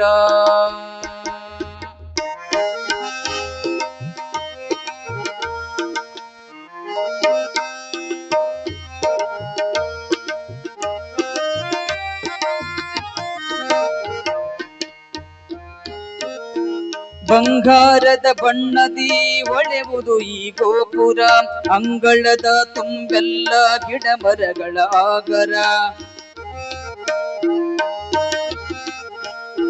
ಬಂಗಾರದ ಬಣ್ಣದಿ ಹೊಳೆವುದು ಈ ಗೋಪುರ.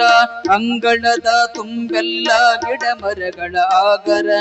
ಮಂಗಳ ಭವನದಲ್ಲಿ ನಿತ್ಯ ಜನ ಸಾಗರ.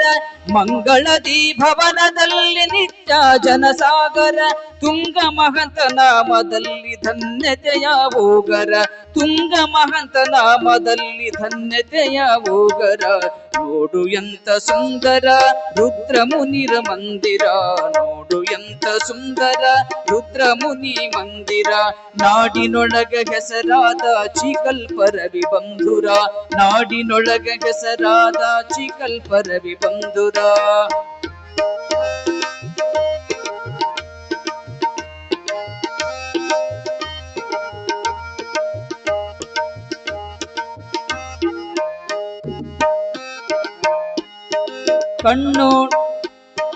ಕಣ್ಣೋಟ ಹರಿದಲ್ಲಿಗೆ ಜಲಧಾರೆ ಹರಿವುದು ಬಣ್ಣನಿಗೆ ನಿಲುಕದ ಸದಾಶಿವ ಸ್ವಾಮಿಗಳ ಪರಿಶ್ರಮವಿರುವುದು. ಕಣ್ಣೋಟ ಹರಿದಲ್ಲಿಗೆ ಜಲಧಾರೆ ಹರಿವುದು ಬಣ್ಣನಿಗೆ ನಿಲುಕದ ಸದಾಶಿವ ಸ್ವಾಮಿಗಳ ಪರಿಶ್ರಮವಿರುವುದು. ಪ್ರತಿ ವರ್ಷ ನಡೆವುದು ಶಿವಯೋಗಿಯ ಜಾತ್ರೆ, ಪ್ರತಿ ವರುಷ ನಡೆವುದು ಶಿವಯೋಗಿಯ ಜಾತ್ರೆ. ನಂಬಿ ಬಂದ ಭಕ್ತರಿಗಿದು ಅಕ್ಷಯ ಪಾತ್ರೆ, ನಂಬಿ ಬಂದ ಭಕ್ತರಿಗಿದು ಅಕ್ಷಯ ಪಾತ್ರೆ. ನೋಡು ಎಂತ ಸುಂದರ ರುದ್ರ ಮುನೀರ್ ಮಂದಿರ, ನೋಡು ಎಂತ ಸುಂದರ ರುದ್ರ ಮುನಿಷ ಮಂದಿರ.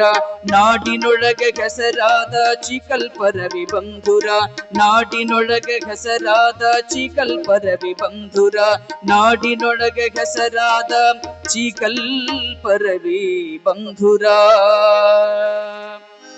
ಶಿವ ಸಾಂಬ ಜೈ ನಮ ಪಾರ್ವತೀಪತಿ ಶಿವರ ಹರ ಮಹಾದೇವ.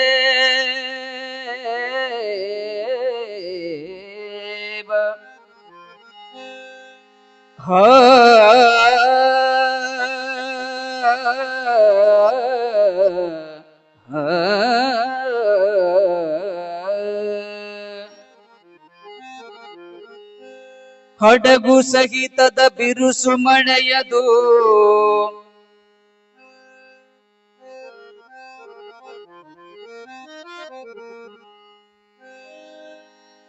ಗುಡುಗು ಸಹಿತದ ಬಿರುಸು ಮಳೆಯದು. ಜಡೀವ ಸಮಯದಿ ಗುರುಗಳಲ್ಲಿಯೇ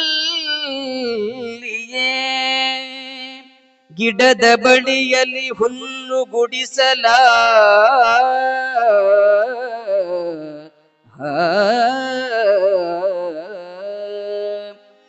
ಗುಡುಗು ಸಹಿತದ ಬಿರುಸು ಮಳೆಯದು. ಜಡೀವ ಸಮಯದಿ ಗುರುಗಳಲ್ಲಿಯೇ ಗಿಡದ ಬಳಿಯಲ್ಲಿ ಹುಲ್ಲು ಗುಡಿಸಲ, ಇರಲಿಕಾ ಸಮಯದಿ ಬಡೀದ ಮಳೆಯಂ ಪೂರ್ಣ ನದಿಹ, ಬಡಿದ ಮಳೆಯ ಪೂರ್ಣ ನದಿಗ. ನಡುವಲಯಲಿಗ ತರುಣಿಯೋರ್ವಡು ನಡೆದು ಬಂದಳು ಮಗುವ, ನಡೆದು ಬಂದಳು ಮಗುವನೆತ್ತಿಕೊಂಡು ನಗು ನಗುತ್ತಲೀ, ನಗು ನಗುತ್ತಲೀ. ಶಿವ ಸಾಂಬ ಜೈ ನಮ ಪಾರ್ವತೀಪತಿ ಶಿವರ ಹರ ಮಹಾದೇವ. ಆಲ್ವಿಯ ಮಹಂತ ಶಿವಯೋಗಿ ಮಹಾರಾಜ್ ಕಿ, ರುದ್ರಮುನೀಶ್ವರ ಮಹಾರಾಜ್ ಕಿ, ವಿರೂಪಾಕ್ಷತಾತ ಮಹಾರಾಜ್ ಕಿ. ಶಿವ ಸಾಂಬ ಜೈ ನಮ ಪಾರ್ವತೀಪತಿ ಶಿವರ ಹರ ಮಹಾದೇವ.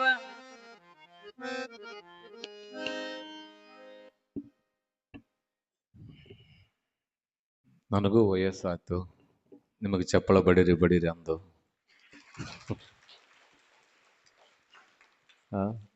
ಚಲೋ ಹಾಡಿದರು ಗವಾಯಿಗಳು.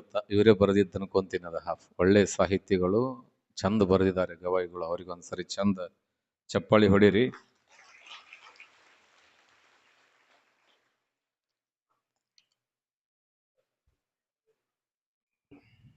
ಒಟ್ಟಿನಲ್ಲಿ ರುದ್ರಮುನಿ ತಾತನವರ ಚರಿತ್ರೆಯನ್ನ ಆಲಿಸ್ತಾ ಆಲಿಸ್ತಾ ಬರ್ತಿದ್ದೇವೆ. ನನಗನ್ನಿಸ್ತದ ಈ ಭಾಗದ ವರ ಅದು ರುದ್ರಮುನಿ ತಾತ ಮಹಂತ ಶಿವಯೋಗಿಗಳು.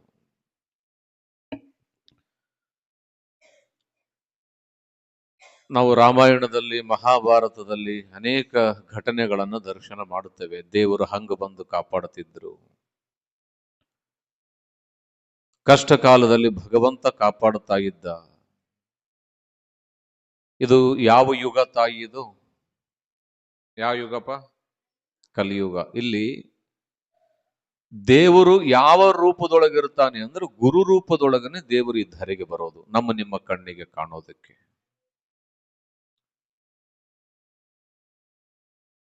ಒಂದು ವಿಶೇಷ ಏನು ಅಂದ್ರೆ ಮುನಿ ತಾತನವರ ಹತ್ರ ನೋವು ಹೇಳ್ಕೋಬೇಕಂದ್ರೆ ನಾವ್ ಅಲ್ಲಿಗೆ ಹೋಗ್ಬೇಕಂತ ಏನಿಲ್ಲ ನೋಡ್ರಿ, ಅಂತ ವಿಚಿತ್ರ. ನೀನು ಯಾವ ಜಾಗದೊಳಗ ಕುಳಿತಿದೆಯೋ ನಿನ್ನ ಮನಸ್ಸು ಶುದ್ಧವಾಗಿತ್ತು ಅಂದ್ರ, ನಿನ್ನ ಜ್ಞಾನ ಭದ್ರವಾಗಿತ್ತು ಅಂದ್ರ, ಒಮ್ಮೆ ಒಮ್ಮೆ ರುದ್ರ ತಾತ ಅಂದ್ರ ನೀನು ಕುಂತ ಸ್ಥಳದಲ್ಲಿಯೇ ಬಂದು ದರ್ಶನವನ್ನ ಕೊಡುವ ಮಹಂತ ಅದು ರುದ್ರಮುನಿ ಮಹಾಶಿವಯೋಗಿಗಳ.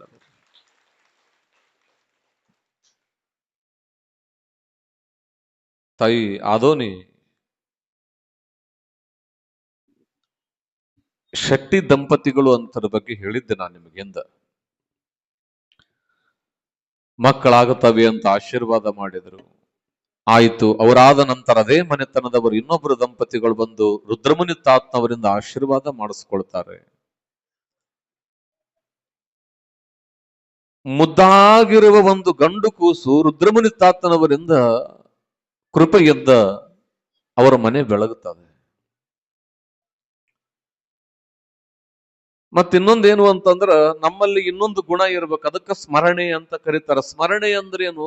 ಗುರುಗಳ ಹತ್ರ ಬಂದು ಪಡೆಯೋದು ಇದು ಒಂದು ಹಂತ, ಪಡೆದ ಮೇಲೆ ಬಂದು ಕೊಡೋದು, ದರ್ಶನ ಮಾಡಿಕೊಂಡು ನಮ್ಮ ಭಾವನೆಯನ್ನು ಅರ್ಪಣೆ ಮಾಡುವುದೇನದಲ್ಲ, ಅದು ಮೂಲ. ಕೆಲವ್ರು ಹೆಂಗಿರ್ತಾರೆ ಅಂದ್ರ ಬರ್ತಾರ, ಕೆಲಸ ಆತು ಅಂತಂದ್ರ ತಾತ ಅಲ್ಲೇ ಇರ್ಲಿ, ನಾನು ಇಲ್ಲೇ ಮನ್ಯಾಗ ಇರ್ತೀನಿ. ಹೌದಲ್ಲ? ಇಲ್ಲಿ ಬಳ್ಳಾರಿ ಕಡೆ ಅಲ್ಲಿಪುರ ಮಾದೇವ್ ತಾತ್ನಾರ ಅಂತೇಳಿ ಇಬ್ರು ದೊಡ್ಡ ಶಿವಗಳಾಗಿ ಹೋಗ್ಯಾರ. ಅವ್ರಿಗೊಬ್ಬ ಹೆಣ್ಮಗಳು, ಅವ್ರ ಅಣ್ಣ ಜೈಲ್ನಾಗ ಇರ್ತಾನ, ಜೈಲ್ ಅಂದ್ರೆ ತಿಳಿತದಲ್ಲ. ಹೊರಗಡೆ ಬಂದ್ರ 10 ಎಕರೆ ಹೊಲ ಕೊಡ್ತೀನಿ ಅಂತ ಹೇಳಿರ್ತಾಳ. 500 ಎಕರೆ ಹೊಲ ಇರೋ ದೊಡ್ಡ ಶ್ರೀಮಂತರವರು. ಅಪ್ಪ ಅವ್ರ ಆಶೀರ್ವಾದ ಮಾಡ್ತಾರ. 48 ದಿನಕ್ಕೆ ಹೊರಗಡೆ ಬರ್ತಾನ, ನೀವು ಚಿಂತೆ ಮಾಡಬೇಡ ಅಂತ ಹೇಳಿದ್ರೆ 48ನೇ ದಿನಕ್ಕ ಪೊಲೀಸರೇ ಕರ್ಕೊಂಡು ಬಂದು ಬಿಟ್ಟು ಹೋಗ್ತಾರ ಅವ್ರ ಅಣ್ಣನ. ನೆನಪಿಟ್ಕೊಳ್ರಿ, ಆಕಿ ದಿನಾ ಮಠಕ್ಕೆ ಬರ್ತಿದ್ಲು. ಅವ್ರ ಅಣ್ಣ ಬಂದ ಮ್ಯಾಗ ಆಕಿ ಅಂದ್ಲು, ಮಠಕ್ಕೆ ಹೋದ್ರೆ 10 ಎಕರೆ ಕೊಡ್ಬೇಕಲ್ಲ, ಹೋಗೋದ ಬೇಡ ಅಂತ ಬಿಟ್ಟೇ ಬಿಟ್ಲ.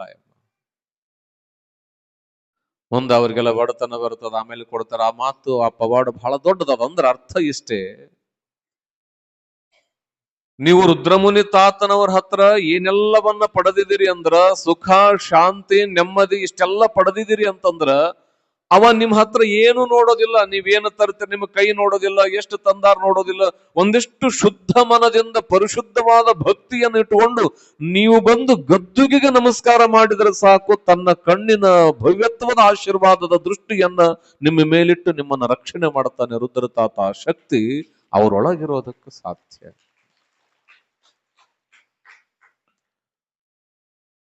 ನೋಡ್ರಿ, ಆದವಾನಿ ಶೆಟ್ಟಿಯವರ ಮನೆತನದ ಅದೃಷ್ಟದ ಬಾಗಿಲು. ಯಾಕಂದ್ರೆ ಬಹಳ ದೊಡ್ಡ ಆಸ್ತಿ ಇತ್ತು. ಖರೆ ಆಸ್ತಿ ಐತಿ, ಎಲ್ಲ ಐತಿ ಅಂದ ಮೇಲೆ ಮಕ್ಕಳಿಲ್ಲ ಅಂದ್ರೆ ಎಷ್ಟು ದುಃಖ ಆಗ್ತದವ. ಮತ್ತೆ ಯಾರಾದ್ರೂ ಒಂದು ಮಾತು ಹೇಳ್ತೀನಿ, ತಪ್ಪು ತಿಳ್ಕೊಬೇಡ್ರಿ. ಯಾರಿಗಾದ್ರೂ ಆಗಿದ್ದಿಲ್ಲ ಅಂದ್ರೆ ಚಿಂತೆ ಮಾಡಕ್ ಹೋಗ್ಬೇಡ್ರಿ. ಮಕ್ಕಳಿಲ್ಲ ಅಂತಂದ್ರ ರುದ್ರ ತಾತನೇ ನನ್ನ ಮಗ ಅಂತ ತಿಳ್ಕೊಳ್ರಿ, ರುದ್ರ ತಾತನೇ ನಮ್ಮ ತಂದೆ ಅಂತ ತಿಳ್ಕೊಂಡು ನೀವಿದ್ರಿ ಅಂತಂದ್ರ ಆ ಬದುಕು ಕೂಡ ಸಾರ್ಥಕತೆಯ ಹಾಗಂತೇನಿಲ್ಲ.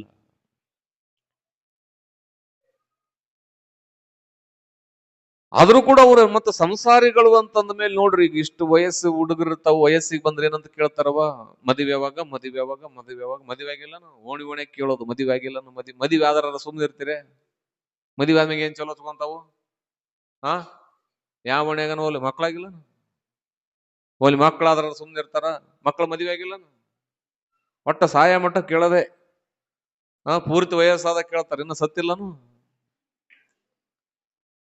ಅದನ್ನು ಕೇಳಂಗಿಲ್ಲ. ಅದನ್ನ ಕೇಳಿದ್ರ ಬಿಡ್ತೀರೇನ್ ನೀವು? ಅದನ್ನೊಂದು ಬಹಳ ಚಂದ ಕೇಳ್ತಾರ. ಹೌದಲ್ಲ? ಬರೀ ಮುಂಜಾನಿಂತ ಹಿಡಿದು ಸಂಜೆ ಮಟ್ಟ ಅದಾಗಿಲ್ಲ ಇದಾಗಿಲ್ಲ, ನಾವು ಒಟ್ಟ ಮುಂದಿದ್ ಕೇಳೋದ. ಬಹಳ ಜನ ಯಾಕೆ ತ್ರಾಸ ತಗೊಂಡಾರ ಅಂದ್ರ ತಮ್ಮ ಬಗ್ಗೆ ತಾವು ಚಿಂತನೆ ಮಾಡಂಗಿಲ್ಲ. ತಮಗೇನು ತೊಂದ್ರೆ ಮಂದಿಗೆ ಹಂಚ್ಕೊಂಡೇ 1000 ಜನ ಸಹಾಯಕತ್ತಾರ. ಇವತ್ತು ಬೆಳಕರದ್ರ ಮಂದಿ ಏನಂತಾರೋ ಏನೋ, ಮಂದಿ ಏನ ತಿಳ್ಕೊಂತಾರೋ ಏನೋ. ಅಲ್ಲವಾ? ಚಂದ ಮದುವೆ ಆಗೈತಿ, ಇಲ್ಲಿ ಹಳ್ಳ್ಯಾಗಿರ್ರಿ ಅಂದ್ರ ಹಳ್ಳ್ಯಾಗಿದ್ರೆ ಹೆಂಗ್ರಿ ಅಜ್ಜರೆ ಮಂದಿ ಏನಂತಾರೆ? ಮಂದಿ ನೂರ ಅನ್ನವಲ್ರಕ್ಕ. ಜನ ಮೆಚ್ಚಿ ನಡೆಕೊಂಡರೇನುಂಟು ಲೋಕದಿ, ಮನ ಮೆಚ್ಚಿ ನಡೆಕೊಳ್ಳುವುದೇ ಚಂದ. ಜನರೇನು ಬಲ್ಲರು ಒಳಗಾದ ಕೃತ್ಯವ, ಮನವರಿಯದ ಕಳ್ಳತನವೇನು ಇಲ್ಲವಲ್ಲ. ಬಹಳ ನೊಂದಿದ್ಲು ಆ ತಾಯಿ. ನೊಂದು ನೋಪಟ್ಟಾಗ ಆ ತಾಯಿಗೆ ಸಿಕ್ಕ ಬಹಳ ದೊಡ್ಡ ಪುಣ್ಯ ಅಂದ್ರ ಅದು ರುದ್ರಮುನಿ ತಾತನವರ ಚರಣ. ರುದ್ರಮುನಿ ತಾತನವರ ಚರಣ. ಮತ್ತ ಕೃಪೆ ಆಯ್ತು, ಗಂಡು ಕೂಸು ಜನ್ಮ ತಾಳತು. ಗಂಡನಿಗೆ ಹೇಳಿದ್ಲು ತೊಟ್ಲ ಇಟ್ಟಿವಿ. ಅವನಿಗೆ ರುದ್ರೇಶ ಅಂತ ಹೆಸರಿಡ್ತಾರ ಆ ಹುಡುಗನಿಗೆ. ಹೆಸರಿಟ್ಟವರು ಏನ್ ತೀರ್ಮಾನ ಮಾಡಿದ್ಲ ಅಂದ್ರೆ ಕರ್ಕೊಂಡು ಹೋಗೋಣ. ನೋಡ್ರಿ ಎಂಥ ಚಂದ ಹೇಳ್ತಾಳ ನೋಡ್ರಿ. ನಾವೆಷ್ಟೇ ಶ್ರೀಮಂತರಲ್ಲಿ ಪುಣ್ಯಾತ್ಮ ಪಾದ ಕೊಟ್ಟು ನಮಗ ಆಶೀರ್ವಾದ ಮಾಡದ, ಮತ್ತ ಅಂಥ ಪಾದದ ಕೃಪೆಯಿಂದ ನಮಗ ಗಂಡು ಮಗು ಆಗಿದೆ, ನಮ್ಮ ಮನೆ ಬೆಳಗಿದೆ ಅಂದ್ರ ನಮ್ಮ ಶ್ರೀಮಂತಿಕೆಯನ್ನೆಲ್ಲ ಪಕ್ಕದೊಳಗಿಟ್ಟು ನಾವು ಪಾದಯಾತ್ರೆ ಮಾಡ್ಕೊಂತ ಆದವಾನಿಲಿಂದ ರುದ್ರಮುನಿ ತಾತನ ಮಠಕ್ಕೆ ಹೋಗೋಣ ಅಂತ ತಿಳ್ಕೊಂಡು ಗಂಡನಿಗೆ ಹೇಳಿದ್ಲು. ಗಂಡ ಆಯ್ತು ಅಂತವ. ಬಹಳ ಒಳ್ಳೆವ. ಭಕ್ತಿ ಇರ್ಬೇಕವ, ಇಬ್ಬರಲ್ಲಿಯೂ ಭಕ್ತಿ ಇರ್ಬೇಕು. ಬರೀ ಗಂಡ ಪೂಜೆ ಮಾಡೋದು, ಹೆಂಡತಿ ಮಾಡ್ಲಿಲ್ಲ ಅಂದ್ರೆ ನಡೆಯಂಗಿಲ್ಲ. ಹೆಂಡತಿ ಭಕ್ತಿವಂತಳಾಗಿ ಗಂಡ ಅದ್ರ ಬಗ್ಗೆ ಒಲವಿಲ್ಲ ಅಂದ್ರೂ ಕೂಡ ಸಂಸಾರ ಸುಖವಾಗಿರೋದಕ್ಕೆ ಸಾಧ್ಯ ಇಲ್ಲ. ಅದಕ್ಕೆ ಹೇಳಿರಲ್ಲ ಸತಿಪತಿಗಳು ಅಂತ. ಅದ ಭಕ್ತಿ ಹಿತವಪ್ಪದು ಶಿವಂಗೆ. ಸಣ್ಣ ಕೂಸದು ಎತ್ಕೊಂಡ್ಲು, ಆದವಾನಿ ಬಿಟ್ಲು. ಮೊದಲೇ ಕಾಡಿನ ದಾರಿ ಅದು. ನೋಡ್ರಿ ನೀವೆಲ್ಲ ಬರ್ತಿರ್ತೀರಿ, ನಾ ದಿನಾ ನೋಡ್ತೀನಿ. ನಾನು ಎಷ್ಟು ಚಂದ ಬರ್ತಿರವ. ಒಂದ್ 20-25 ಮಂದಿ ಹಾಡ್ಕೊಂತ ನಕ್ಕೋಂತ ಮಂದಿ ಸುದ್ದಿ ಹೇಳ್ಕೊಂತ ಬರ್ತಿರ್ತಿರಿಲ್ಲ? ಹೇಳ್ತೀರ ಇಲ್ಲ? ನನಗೆ ಯಾವ ಸುದ್ದಿ ಹೇಳ್ತೀರಿ ಗೊತ್ತಿಲ್ಲ, ನೋಡ್ತಿರ್ತೀನಿ ನಾನು. ಆದ್ರ ಎಲ್ಲರ ಹಣಿ ಮ್ಯಾಗ ವಿಭೂತಿ ಎಂಥ ಚಂದ. ಸುಮ್ಮನೆ ಅಂದೆ ಸುದ್ದಿ ನೀವೇನು ಹೇಳೋದಿಲ್ಲ ಗೊತ್ತ. ಶರಣರು ಬರ್ತಾರ, ಟ್ರ್ಯಾಕ್ಟರ್ ತಗೊಂಡು ಬರುತ್ತೀರಿ. ಇನ್ನೊಂದು ಖುಷಿ ಏನಂತಂದ್ರ ಇತ್ತೀಚೆಗೊಂದು ಬಹಳ ಒಳ್ಳೆ ಕೆಲಸ ಮಾಡಕತ್ರಿ. ಟ್ರ್ಯಾಕ್ಟರ್ ತಗೊಂಡು ಬರೋರೆಲ್ಲ 5:30, 6 ಬಂದು ಬಿಡ್ತೀರಿ. ಬಂದು ಈ ಮಠದಾಗಿದ್ದು ಎಲ್ಲ ಸುತ್ತ ನೋಡ್ಕೊಂಡು ಚಂದ ಕುಂತ್ಕೊಂಡು ಪ್ರವಚನ ಕೇಳ್ಕೊಂಡು ಹೋಗ್ತಿರಲ್ಲ. ಇದು ನಿಜವಾಗಲೂ ಕೂಡ ರುದ್ರ ತಾತನಿಗೆ ಬಹಳ ಆನಂದ ಅಂದ್ರೆ ಆನಂದ ಆಗ್ತದೆ. ಯಾಕಂದ್ರೆ ನೀವು ಎಷ್ಟು ನಿಧಾನ ಇರ್ತೀರಿ ಅಷ್ಟು ಆನಂದ ಗುರುಗಳಿಗೆ, ಪ್ರಸ್ತುತ ಗುರುಗಳಿಗೂ ತಾತನವರಿಗೂ. ಇನ್ನೊಂದು ವಿಚಾರ ಏನಂದ್ರ, ಪ್ರಕೃತಿ ಯಾರ ಕೈಯಾಗೂ ಇರೋದಿಲ್ಲ. ಒಮ್ಮಿಂದೊಮ್ಮೆಲೆ ಮನೆ ನೋಡಿದ್ರಿಲ್ಲ, 4-5 ಗಂಟೆಗೆಲ್ಲ ರಾತ್ರಿ 8-8:30 ಆದಂಗ ಕತ್ತಲಾಗಿತ್ತಲ್ಲ. ಆ ತಾಯಿ ಬರ್ತಾ ಇದ್ಲು. ಸಾಯಂಕಾಲದ ಹೊತ್ತಾಯ್ತು. ಎಲ್ಲಿತ್ತೋ ಎಲ್ಲಿಲ್ಲೋ ಗೊತ್ತಿಲ್ಲ, ಮೋಡ ಇಡೀ ಭಾಗವನ್ನ ಆವರಿಸ್ಬಿಡ್ತು, ಕತ್ತಲಾಗ್ಬಿಡ್ತು. ಕಾಡಿನ ದಾರಿ ಬೇರೆ, ಮತ್ತ ಗಂಡ ಹೆಂಡತಿ ಅದಾರ, ಬರೀ ದೊಡ್ಡವರದಾರ ಅಂದ್ರ ಆ ಮಾತು ಬೇರೆ. ಆಗ ತಾನೇ ಜನ್ಮ ತಾಳಿರ್ತಕ್ಕಂಥ ತಿಂಗಳುವರೆಯ ಕೂಸನ್ನ ಕಟ್ಕೊಂಡು ಬರ್ತಾ ಇದ್ದಾಳೆ ತಾಯಿ. ತಲೆ ಮೇಲೆ ಸೆರಗು ಹಾಕೊಂಡ್ಲು. ಮ್ಯಾಲೆ ನೋಡ್ತಾಳ, ಗುಡುಗು ಸಿಡಿಲು ಎಷ್ಟು ಭಯಂಕರ ಅಂತಂದ್ರ ಒಂದು ಕ್ಷಣ ನಿಲ್ಲೋದಕ್ಕೂ ಕೂಡ ಆಗೋದಿಲ್ಲ. ಅಷ್ಟು ರಣಭಯಂಕರವಾಗಿರ್ತಕ್ಕಂತಹ ಸಿಡಿಲು, ಗುಡುಗು, ಮಿಂಚು. ಯಾವ ಭಾಗದೊಳಗೆ ನೋಡಿದ್ರು ಚಲುವಾಯ್ತು. ಮಳೆ ಪ್ರಾರಂಭ ಆಯ್ತು. ಎಂಥ ಮಳೆ ಅಂದ್ರೆ ಘನಘೋರವಾದ ಮಳೆ ಬೀಳೋದಕ್ಕೆ ಪ್ರಾರಂಭ ಆಯ್ತು. ಆ ತಾಯಿ ಆ ಕಡೆ ಈ ಕಡೆ ನೋಡ್ತಾಳ. ನಾನು ಅದ್ರ ಬಗ್ಗೆ ಮೊದಲೇ ಹೇಳಿದ್ದೀನಿ. ನಮ್ಮ ಭಾಗದೊಳಗ ಗುಡಿ ಭಾಳ ಅದಾವ, ಗಿಡ ಕಡಿಮೆ ಅದಾವ. ಹೌದಾ ಅಲ್ಲ? ನಿಮ್ಮೆಲ್ಲರ ಮೈಯಾಗ ದೇವ್ರು ಬರ್ತಾವ, ಜಗ್ಗಿ ಮಂದಿ ಮೈಯಾಗ ಬರ್ತಿರ್ತಾವ. ನನಗೆ ಗೊತ್ತಿಲ್ಲ. ನಾನು ಅದಕ್ಕೆ ಯಾವಾಗಲೂ ಕೂಡ ಹೇಳ್ತಿರ್ತೀನಿ, ಗುಡಿಗೆ ನೀರ ಹಾಕೋದ್ರ ಜೊತೆಗೆ ಸ್ವಲ್ಪ ಗಿಡಕ್ಕೆ ನೀರ ಹಾಕುವ ಕೆಲಸವನ್ನ ಮಾಡ್ರಿ. ಇವತ್ತು ಹಿಂದ ವಿರೂಪಾಕ್ಷ ತಾತನವ್ರು ಅಷ್ಟೆಲ್ಲ ಗಿಡ ಇಟ್ಟು ಹೋಗ್ಯಾರ. ಅಲ್ಲಿ ಇಟ್ಟಾರ ಇಲ್ಲವ? ಅದ್ರ ಕೆಳಗ್ ಕುಂದ್ರಿ, ಅವು ಏನ್ ಕೊಡ್ತಾವ ನಿಮಗ? ಏನ್ ಕೊಡ್ತಾವು? ನೆರಳು, ಗಾಳಿ ಕೊಡ್ತಾವ. ಅವ್ರನ್ನ ಕಳಿಸ್, ನೀನು ಒಬ್ಬನೇ ಸಾಕಿ ಕಡೆ ಬಾ. ನೆರಳು, ಗಾಳಿ ಕೊಡ್ತಾವ, ಹಣ್ಣು ಕೊಡ್ತಾವ. ಅಪ್ಪ ಅವರು ಮುಂದ ತೆಂಗಿನ ಮರ ಇಟ್ಟಿದ್ದಾರೆ. ಇಷ್ಟೆಲ್ಲ ವೃಕ್ಷಗಳು ನೋಡ್ರಿ. ಎಂಥ ಮರ! ಇವತ್ತು ಮರ ಅಲ್ಲಿ ನಿಂತ್ಕೊಂಡಿದೆ ಅಂತಂದ್ರ ಬೇಸಿಗೆ ಕಾಲದೊಳಗ ಬಂದು ಕುಳಿತಿರಿ ಅಂದ್ರ ನಿಮ್ಮ ಮಗ ನಿಮಗ ನೆರವಾಗುತ್ತಾನ ಇಲ್ಲ ಗೊತ್ತಿಲ್ಲ. ನೀವು ನೆಟ್ಟ ಮರ ನಿಮಗಷ್ಟೇ ಅಲ್ಲ, ಎಲ್ಲರಿಗೂ ಕೂಡ ನೆರವಾಗಿ ನೆರಳು ಕೊಡ್ತಕ್ಕಂಥದ್ದು ಯಾವುದು ಅಂದ್ರ ಆ ಮರ. ಯಾವುದು? ಮರ. ನೀವು ಅವನ್ನ ಮಾತ್ರ ನಾನು ನೋಡ್ತೀನಿ. ಯಾರ ಮನೆ ಮುಂದೆ ನಮ್ಮ ಕಡೆಗೆ ಗಿಡಗಳು ಯಾಕೆ ನೆಡ್ತಾ ಇಲ್ಲೋ ನನಗಂತೂ ಗೊತ್ತಿಲ್ಲ. ಗಿಡ ಹಚ್ಚಿರಿ. ಬಿಸಿಲು ಹೆಂಗೈತಿ ಗೊತ್ತೈತೆ? ಬಿಸಿಲು ಕಾಲದಾಗ ನೋಡಿರಿ ಹೆಂಗಿರ್ತೀರಿ. ನಮ್ಮ ಕಡೆ ಇನ್ನೊಂದು ವಿಶೇಷ ಏನಂದ್ರ 50 ತನ ಮುಟ್ಟೈತಿ ಈ ಸರಿ ಬಿಸಿಲು. AC ಕೂಡ ಢಮ್ಮನಕತ್ಯಾವ. ಆದ್ರೂ ಒಂದು ಖುಷಿ ಏನಂದ್ರ ಅವಾಗಲೂ ಕೂಡ ಸಿನ್ನೂರು ಬಸ್ ಸ್ಟ್ಯಾಂಡ್ನಾಗ ಒಂದು ಬಿಸಿ ಚಾ ಒಗ್ಗರಣೆ ತಗೊಂಡೆ ನಿಂತಿರ್ತಾರ. ಇಂಥ ಬಿಸಿಲಾಗ ಚಹಾ ಕುಡಿತಾರ, ಒಗ್ಗರಣೆ ತಿಂತಾರ, ಮತ್ತ ಮ್ಯಾಲೆ ಆ ಮಜ್ಜಿಗೆ ಮಿರ್ಚಿ ತಿಂತಾರ. ಅವ ತಿಂದಾನ? ನನಗೂ ಗೊತ್ತಿಲ್ಲ ಅದು. ಹ್ಮ್ ಹಾ ಅಷ್ಟೆಲ್ಲ ಮಾಡೋ ಬದ್ಲು, ಅಲ್ಲ ಬಿಸಿಲು ಇರೋದೇ ನಮ್ಮದು, ಬಿಸಿಲು ನಾಡದು, ಏನು ಮಾಡಕ್ ಆಗೋದಿಲ್ಲ. ಆದ್ರ ನಾವೇನ್ ಮಾಡ್ಬೇಕವ, ಮಳಿ ಬರಕತ್ತೈತೆ ಅಂದ್ರೆ ಮಳಿ ತಡೆಯಕ್ ಆಗಂಗಿಲ್ಲ, ಒಂದು ಕೊಡೆನಾದ್ರೂ ಹಿಡ್ಕೊಳ್ಳುವ ಪ್ರಯತ್ನವನ್ನ ಮಾಡ್ಬೇಕು. ಬಿಸಿಲು ಕಡಿಮೆ ಮಾಡೋಂತ ಸೂರ್ಯನಿಗೆ ಹೇಳಕ್ ಆಗಂಗಿಲ್ಲ, ಗಿಡ ನೆಡುವ ಕಾಯಕವಾದ್ರೂ ನಾವು ಮಾಡಬೇಕು. ಆ ಕಡೆ ಈ ಕಡೆ ನೋಡ್ತಾಳ, ಬರೇ ಜಾಲಿ, ಎಲ್ಲಿ ಹೋದ್ರು ಜಾಲಿಗಳೇ, ಬೇಲಿಗಳೇ ತುಂಬಿದವ, ಗಿಡ ಇಲ್ಲ. ದೊಡ್ಡ ಮಳೆ ಬರ್ತಿದೆ, ಆ ತಾಯಿಗೆ ಮರ ಇಲ್ಲ. ಕರುಣಾಕರ ನೆನಪಾದ ಯಾರು? ರುದ್ರಮುನಿ ತಾತೇಪ, ನಿನ್ನ ಚರಣಕ್ಕೆ ಬರಾಕತ್ತೀನಿ, ಅತ್ಯಂತ ದೊಡ್ಡ ಮಳೆ ತಾಯಿ. ಎಂತ ಬಿಸಿಲು, ಗುಡುಗು, ಕೇವಲ 4 ಗಂಟೆಗೆ ರಾತ್ರಿ 8 ಗಂಟೆ ಆಗಿರುವ ಕತ್ತಲು ಆವರಿಸಿದೆ. ಎಲ್ಲ ಕತ್ತಲು ಮುಸುಗು ಬಿಟ್ಟದ. ರುದ್ರಮುನಿ ತಾತಗ ಸ್ಮರಣ ಮಾಡಿ ಅನ್ಲಿಪ್ಪ, ನಿನ್ನ ಚರಣ ದರ್ಶನಕ್ಕೆ ಬರಕತ್ತೀನಿ. ಸಣ್ಣ ಕೂಸದ, ಭಗವಂತ ಕರುಣಾಕರ, ನೀನೇ ನಮ್ಮನ್ನು ರಕ್ಷಣೆ ಮಾಡಬೇಕು. ಮ್ಯಾಗಿರೋ ಭಗವಂತ ಮಳೆ ಕೊಟ್ರೇನಾಯ್ತು, ಭುವಿಯೊಳಗಿರುವ ಭಗವಂತ ರುದ್ರಮುನಿ ತಾತ ನೀನೇ ನಮ್ಮನ್ನ ಕಾಪಾಡಬೇಕು ಅಂತ ತಿಳ್ಕೊಂಡು ಮನಸ್ಸಿನೊಳಗ ಸಂಕಲ್ಪ ಮಾಡಿದ್ರ, ಸಂಕಲ್ಪ ಮಾಡಿ ಪ್ರಾರ್ಥನೆ ಮಾಡಿದ ಕೆಲವು ಕ್ಷಣಗಳಲ್ಲಿ ಧಾರಾಕಾರವಾಗಿ ಸುರಿಯುವ ಮಳೆ ನಿಂತು ಬಿಡುತ್ತ. ಮಳೆ ನಿಂತುಕೊಂತು. ಏನು ಕತ್ತಲು ಆವರಿಸಿ ಮೋಡ ಆಗಿತ್ತಲ್ಲ, ಆ ಮೋಡವೆಲ್ಲ ಸರಿದು ಹೋಯಿತು. ಮತ್ತ ಚೊಕ್ಕ ಸಾಕ್ಷಾತ್ ಸೂರ್ಯನ ಬೆಳಕು ಬಿತ್ತು. ದಾರಿ ಪ್ರಕಾಶಮಾನವಾಗಿ ಕಾಣುವುದಕ್ಕೂ ಪ್ರಾರಂಭ ಮಾಡಿತು. ಆ ತಾಯಿಯ ಹೃದಯದೊಳಗ ರುದ್ರಮುನಿ ತಾತನ ಮೇಲಿರುವ ಭಕ್ತಿ ಮತ್ತಷ್ಟು ಅಗಾಧವಾಗಿ ಬಲಿತು. ಅಂದ್ರ ಆ ತಾಯಿಗೆ ಗೊತ್ತಾಯಿತು, ರುದ್ರಮುನಿ ತಾತನ ನಾಮ ಈ ಪ್ರಕೃತಿಯನ್ನು ನಿಲ್ಲಿಸುವ ಶಕ್ತಿ ಇದೆ ಅನ್ನೋದು ಆ ತಾಯಿಗೆ ದರ್ಶನ ಆಯಿತು. ಗಂಡ ಅಂತಾನಲ್ಲ, ಏನಿದು ವಿಚಿತ್ರ. ಆ ಕಡೆ ಸುತ್ತ ನೋಡಿದ್ರೆ ಎಲ್ಲ ಮಳೆ ಸುರಿತಾ ಇದೆ, ನಮ್ಮ ಕಡೆ ನೋಡಿದ್ರೆ, ಈ ನಮ್ಮ ಹತ್ರ ನೋಡಿದ್ರೆ ಮಳೆ ಇಲ್ಲ, ಬೆಳಕದ. ಇರ್ಲಿ, ಇದು ರುದ್ರ ತಾತನ ದಯಾ ಅಂತ ತಿಳ್ಕೊಂಡು ಅಲ್ಲಿಂದ ನೇರವಾಗಿ ಬರೋದ್ರೊಳಗ ರಾತ್ರಿ 10, 10:30, 11 ಗಂಟೆ. ಎಲ್ಲಿಗೆ? ಮಠಕ್ಕ ಪಾದಯಾತ್ರೆ ಬರೋರಲ್ಲ. ಒಂದು ವಿಶೇಷ ಏನಂದ್ರ, ತಾತನವರು ಪೇಠ ಸುತ್ತಕೊಂಡು, ಕೈಯೊಳಗೆ ಬೆತ್ತ ಹಿಡ್ಕೊಂಡು, ಹಿಂದ ಮರಿಗಳನ್ನ ಕರ್ಕೊಂಡು ಬರ್ತಕ್ಕಂತಹ ಬಾಗಿಲಿನಕ್ಕಿಂತ ಮುಂಚಿತವಾಗಿಯೇ ರುದ್ರಮುನಿ ತಾತನವರು ಅವರ ಆಗಮನಕ್ಕಾಗಿ ಕಾಯ್ತಾ ಇದ್ರಂತ ಮಠದೊಳಗ. ಇನ್ನೇನು ಬರ್ಬೇಕಾದ್ರೆ ಅವ್ರು ಅನ್ಕೊಂಡ್ರು, ಅಪ್ಪ ಅವ್ರು ಮಕ್ಕೊಂಡಿರ್ತಾರೋ ಏನೋ ಅಂದಾಗ, ಮುಂದ್ ಬಂದ ತಕ್ಷಣ ದರ್ಶನ ಆಗಿದ್ದು ಯಾರ್ದು ಅಂದ್ರ ರುದ್ರಮುನಿ ತಾತನವರದು. ಯಾವಾಗ ತಾತನವರಂತಾರ, ಯವ್ವ ಬಹಳ ಆಯಾಸಪಟ್ಟು ಬಂದಿರ್ಬೇಕಲ್ಲವ ಯಪ್ಪ, ನಾವು ಬರೋದು ನಿನಗೆ ಹೆಂಗ ತಿಳಿತು ಪುಣ್ಯಾತ್ಮ? ನಿನ್ನ ಸ್ಮರಣೆ ಮಾತ್ರದೊಳಗ ಬರುವ ಸಿಡಿಲಿ ತುಂಬಿದ ಮಳೆಯೂ ಕೂಡ ದೂರವಾಯಿತು. ನಿನ್ನ ರಕ್ಷಣೆ ನಮ್ಮನ್ನ ಸದಾವ ಕಾಲ ಕಾಪಾಡುತ್ತದೆ. ಯಾರ ರಕ್ಷಣೆ ತಾಯಿ? ರುದ್ರಮುನಿ ತಾತನ ರಕ್ಷಣೆ. ನಮಸ್ಕಾರ ಮಾಡಿ ಅಷ್ಟೊತ್ತಿನಲ್ಲಿ ಅವರಿಗೆ ಪ್ರಸಾದವನ್ನ ಮಾಡಿಸ್ತಾರೆ ರುದ್ರಮುನಿ ಶಿವಯೋಗಿಗಳು. ಯಾಕೆ ಅಂದ್ರ, ಈ ಪುರಾಣದೊಳಗ ಬರೀತಾರ, ರುದ್ರಮುನಿ ತಾತನವರು ಏನಾದ್ರು ಭಿಕ್ಷಾ ಬೇಡ್ಕೊಂಡು ಮಠಕ್ಕೆ ಹೊಂಟಿದ್ರು ಅಂತಂದ್ರ, ಯಾವ್ದಾದ್ರು ಅನಾಥರದು ಶಾಲೆ ಇಂಥವು ಏನಾದ್ರು ನೋಡಿದ್ರು ಅಂದ್ರ ಆ ದವಸ ಧಾನ್ಯಗಳನ್ನ ಅಲ್ಲೇ ಕೊಟ್ಟು ಮತ್ತೆ ಮುಂದೆ ಮಠಕ್ಕೆ ಹೋಗಿ ಬಿಡ್ತಿದ್ರಂತವ್ರು. ಯಾರಾದ್ರೂ ಮಕ್ಕಳು ಪ್ರಸಾದ ಮಾಡೋದು ಬಡತನ ಇತ್ತು ಅಂದ್ರ ಆ ಬಡವರ ಮನೆಯೊಳಗೆ ಎಲ್ಲ ಧಾನ್ಯಗಳನ್ನ ಹಾಕೋದು, ಮತ್ತೆ ಮುಂದಕ್ಕೆ ಭಿಕ್ಷಾ ಬೇಡ್ಕೊಂಡು ಆಮೇಲೆ ಮಠಕ್ಕೆ ಹೋಗೋದು.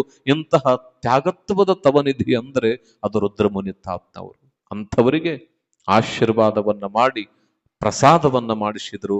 ಪ್ರಸಾದವನ್ನ ಮಾಡಿಸಿ ಅವರಿಗೆ ಆಶೀರ್ವಾದವನ್ನ ಮಾಡಿ ಅವರನ್ನು ಮತ್ತೆ ಮಾರನೆಯ ದಿನ ಆದವಾನಿಗೆ ಕಳಿಸ್ತಾರೆ. ಅಂದ್ರ ಇದರ ಅರ್ಥ ಇಷ್ಟೇ, ರುದ್ರಮುನಿ ತಾತನ ನಾಮ ಅನ್ನೋದು ಎಷ್ಟು ದೊಡ್ಡದು ಅಂತಂದ್ರ, ಮೇಘದಿಂದ ಸುರಿಯುವ ಮಳೆಯೂ ಕೂಡ ರುದ್ರಮುನಿ ತಾತನ ನಾಮಕ್ಕ ಸರಿತದೆ ಅಂತಂದ್ರ ಅರ್ಥ ಮಾಡ್ಕೊಳ್ರಿ, ರುದ್ರಮುನಿ ತಾತ ಶಿವಯೋಗಿಗಳವರ ಕೃಪಾಶಕ್ತಿ ಎಷ್ಟು ದೊಡ್ಡದಿದೆ ಅನ್ನೋದನ್ನ. ಆದ್ರ ಒಂದು ವಿಶೇಷ ಏನು ಅಂತಂದ್ರ, ಅವ್ರ ಹತ್ರ ಬಾಗಬೇಕಾಗಿತ್ತು ಅಂದ್ರ, ಆ ಶಿವಯೋಗಿಯ ಪುಣ್ಯ ಚರಣದ ದರ್ಶನ ಆಗಬೇಕಾಗಿತ್ತು ಅಂತಂದ್ರ, ಮೂಲವಾಗಿ ನಾವುಗಳು ಕೂಡ ಶುದ್ಧವಾಗಿರೋದನ್ನ ಕಲಿಬೇಕು. ಅವರ ಅಪ್ಪವರು ಪುರಾಣದೊಳಗ ಬರ್ತದ, ಅವ್ರ ಮಠದೊಳಗ ದವಸ ಧಾನ್ಯ ಬಹಳ ಇದ್ದಾಗ ಒಬ್ಬ ಕಳ್ಳ ದವಸ ಧಾನ್ಯವನ್ನ ಕಳ್ಳತನ ಮಾಡ್ಕೊಂಡು ಹೋಯ್ತಿರ್ತಾನ ಮಠದಂತ. ಎಲ್ಲರೂ ಮುಂದಿನ ಮರಕ್ಕ ಗಿಡಕ್ಕೆ ಕಟ್ಟಿ ಹಾಕಿ ಹೊಡೆಯುವ ಕಾಲಕ್ಕ ರುದ್ರಮುನಿ ತಾತನವರು ಬಂದು ಅವನನ್ನ ಬಿಡಿಸ್ತಾರೆ. ಯಾಕೆ ಹೊಡಿತಿದಿರಿ ಅಂದಾಗ ಅವ್ರು ಹೇಳ್ತಾರ, ಇಲ್ರಿ ಬುದ್ಧಿ, ಮಠದೊಳಗಿನ ದವಸ ಧಾನ್ಯವನ್ನ ಕಳತನ ಮಾಡ್ತಿದ್ದಾನೆ ಅಂದಾಗ ಅವರು ವಿಚಾರ ಎಷ್ಟು ಎತ್ತರದ ಮಟ್ಟಕ್ಕಿತ್ತು ಅಂದ್ರ, ಇದ್ದಾವ ಕೊಡ್ತಾನ, ಇಲ್ಲದೆ ಇರೋವ ಕಳತನ ಮಾಡ್ತಾನ, ಚಿಂತೆ ಮಾಡಕ್ ಹೋಗ್ಬೇಡ್ರಿ, ಅವನಿಗೆ ಒಳ್ಳೆ ದುಡಿಯುವ ಶಕ್ತಿಯನ್ನ ಮಹಂತೇಶ ಕರುಣಿಸ್ತಾನ, ಅವನನ್ನ ಬಿಟ್ಟು ಬಿಡ್ರಿ ಅಂತ ಹೇಳಿ ಅವನನ್ನ ಬಿಡಿಸಿ ಮಠದಿಂದ ಕಳಿಸ್ತಾರೆ. ಆದ್ರೆ ಒಂದು ವಿಚಿತ್ರ ಏನಂದ್ರ, ಮಾರನೆಯ ದಿನ ಮಠಕ್ಕೆ ಬಂದು ಅವರಿಂದನೇ ದೀಕ್ಷೆ ಪಡೆದು ಆ ಮಠದೊಳಗ ಸೇವಾ ಮಾಡ್ತಾನವ. ಕಳ್ಳ ಬದಲಾದ, ಅಜ್ಞಾನಿ ವಿದ್ಯಾವಂತನಾದ, ಒಂದು ದೆವ್ವ ಭಕ್ತನಾಯಿತು, ಒಬ್ಬ ಕೃಪಣ ಆ ಶಿವಯೋಗಿಗೆ ದಾಸನಾದ. ಏನೆಲ್ಲ ಜಗತ್ತನ್ನ ಕೆಡಿಸುವ ಕುಹಕ ಬುದ್ಧಿಯುಳ್ಳವರೆಲ್ಲರೂ ಕೂಡ ರುದ್ರಮುನಿ ತಾತನ ಪುಣ್ಯ ಪಾದಕ್ಕೆ ಶರಣಾದರು. ಕಾರಣ ಇಷ್ಟೇ, ಅರ್ಥ ಮಾಡ್ಕೊಳ್ರಿ, ಆ ಪರಮಾತ್ಮನ ಇನ್ನೊಂದು ಸ್ವರೂಪವೇ ರುದ್ರ ರೂಪವೇ ಚೀಕಲಪರವಿಯ ರುದ್ರಮುನಿ ತಾತನವರು ಅನ್ನೋದನ್ನ ನಾವುಗಳು ಈ ಪುರಾಣದ ಮುಖಾಂತರವಾಗಿ ದರ್ಶನವನ್ನ ಮಾಡ್ತಾ ಮಾಡ್ತಾ ಮಾಡ್ತಾ ಬರ್ತಿದ್ದೇವೆ. ಒಂದಲ್ಲ ಎರಡಲ್ಲ, ಸಾವಿರಾರು ಪವಾಡಗಳು ಅವತ್ತಿಗೂ ಆಗಿದವ, ಇವತ್ತಿಗೂ ಕೂಡ ನಡೀತಾವಲ್ಲ. ಮತ್ ನಡೀತಾವಂತಾನೆ ನೀನು ಬಂದು ಕುಂತಿದಿ, ನಾನು ಬಂದು ಕುಂತೀನಿ. ಅವ್ರ ಶಕ್ತಿ ಇಲ್ಲಿ ಜಾಗೃತವಾಗಿ ಐತಿ ಅಂತ ಹೇಳಿ ಈ ಮಠಕ್ಕಂತ ಯೋಗ್ಯವಾಗಿರ್ತಕ್ಕಂಥ ನಮ್ಮ ನಿಮ್ಮೆಲ್ಲರಿಗೂ ಕೂಡ ಒಬ್ಬ ಪರಮಾದ್ಭುತವಾಗಿ ಗುರುಗಳು ಸಿಕ್ಕಿದ್ದಾರೆ. ಮತ್ತ ಇಂತಿಂತ ಕಾರ್ಯಕ್ರಮಗಳಾಗ್ತಿದ್ದಾವೆ. ಅಂತಂತ ಜಗದ್ಗುರುಗಳು ಕೂಡ ಈ ಪುಣ್ಯಪೀಠಕ್ಕೆ ಬಂದು ತಮ್ಮೆಲ್ಲರಿಗೂ ಆಶೀರ್ವಾದವನ್ನ ಮಾಡಿಸ್ತಾ ಇದ್ದಾರೆ, ಮಾಡ್ತಿದ್ದಾರೆ. ಯಾಕೆ ಅಂತಂದ್ರ ಅದು ರುದ್ರ ತಾತನವರ ತಪೋಬಲದ ಶಕ್ತಿ. ನೋಡ್ರಿ, ಇದು ವಿಶೇಷ ಹೆಂಗದ. ಆ ದಂಡಿಗೆ ಮಹಂತ ಯೋಗಿ, ಈ ದಂಡೆಗೆ ರುದ್ರಯೋಗಿ. ಆ ದಂಡೆ ಆಂಧ್ರ, ಈ ದಂಡೆ ಕರ್ನಾಟಕ. ಇದು ಒಂಥರ ಇದೆಲ್ಲರೂ ನೋಡಿರೇನ ಹಿಂಗಿರೋದು ಜಗತ್ನ್ಯಾಗ? ನೋಡಿರೇನವ? ನೋಡಿಕ್ ಸಾಧ್ಯನೇ ಇಲ್ಲ, ಎಲ್ಲಿ ಹೋದ್ರು ಸಿಗೋದಿಲ್ಲ. ಆದ್ರ ಗುರು ಶಿಷ್ಯರ ಪರಂಪರೆಗಳದಾವು, ಇಲ್ಲ ಅಂತಲ್ಲ. ಆದ್ರ ಗುರುವಿನ ಮಠ ಎಲ್ಲೋ ಇದ್ರ ಶಿಷ್ಯನ ಮಠ ಎಷ್ಟೋ ದೂರ ಇರ್ತದ, ಇಲ್ಲ ಎಲ್ಲೋ ಇರ್ತದ. ಆದ್ರ ಹತ್ರದಾಗದರ. ಆ ದಂಡಿಗೆ ಅವರು, ಈ ದಂಡಿಗೆ ಇವರು. ಆದ್ರ ರಾಜ್ಯಗಳು ಬೇರೆ ಬೇರೆ ಆಗಿದಾವ. ಆದ್ರ ಇಲ್ಲಿ ರಾಜ್ಯಗಳ ಸಂಬಂಧ ಬರೋದಿಲ್ಲ, ಭಕ್ತರ ಭಾವನೆಗಳು ಒಂದಾಗಿದಾವಲ್ಲ, ಅದು ಬಹಳ ದೊಡ್ಡದು. ನಾವುಗಳು ನೀವುಗಳು ಎಲ್ಲರೂ ಕೂಡ ಅನವರತವಾಗಿ ಶ್ರೀಮಠಕ್ಕ ಸೇವೆಯನ್ನ ಮಾಡತಕ್ಕಂಥವರಾಗೋಣ ಅನ್ನತಕ್ಕಂಥ ಮಾತನ್ನು ಹೇಳಿ, ಮತ್ತೆ ವಿಶೇಷವಾಗಿ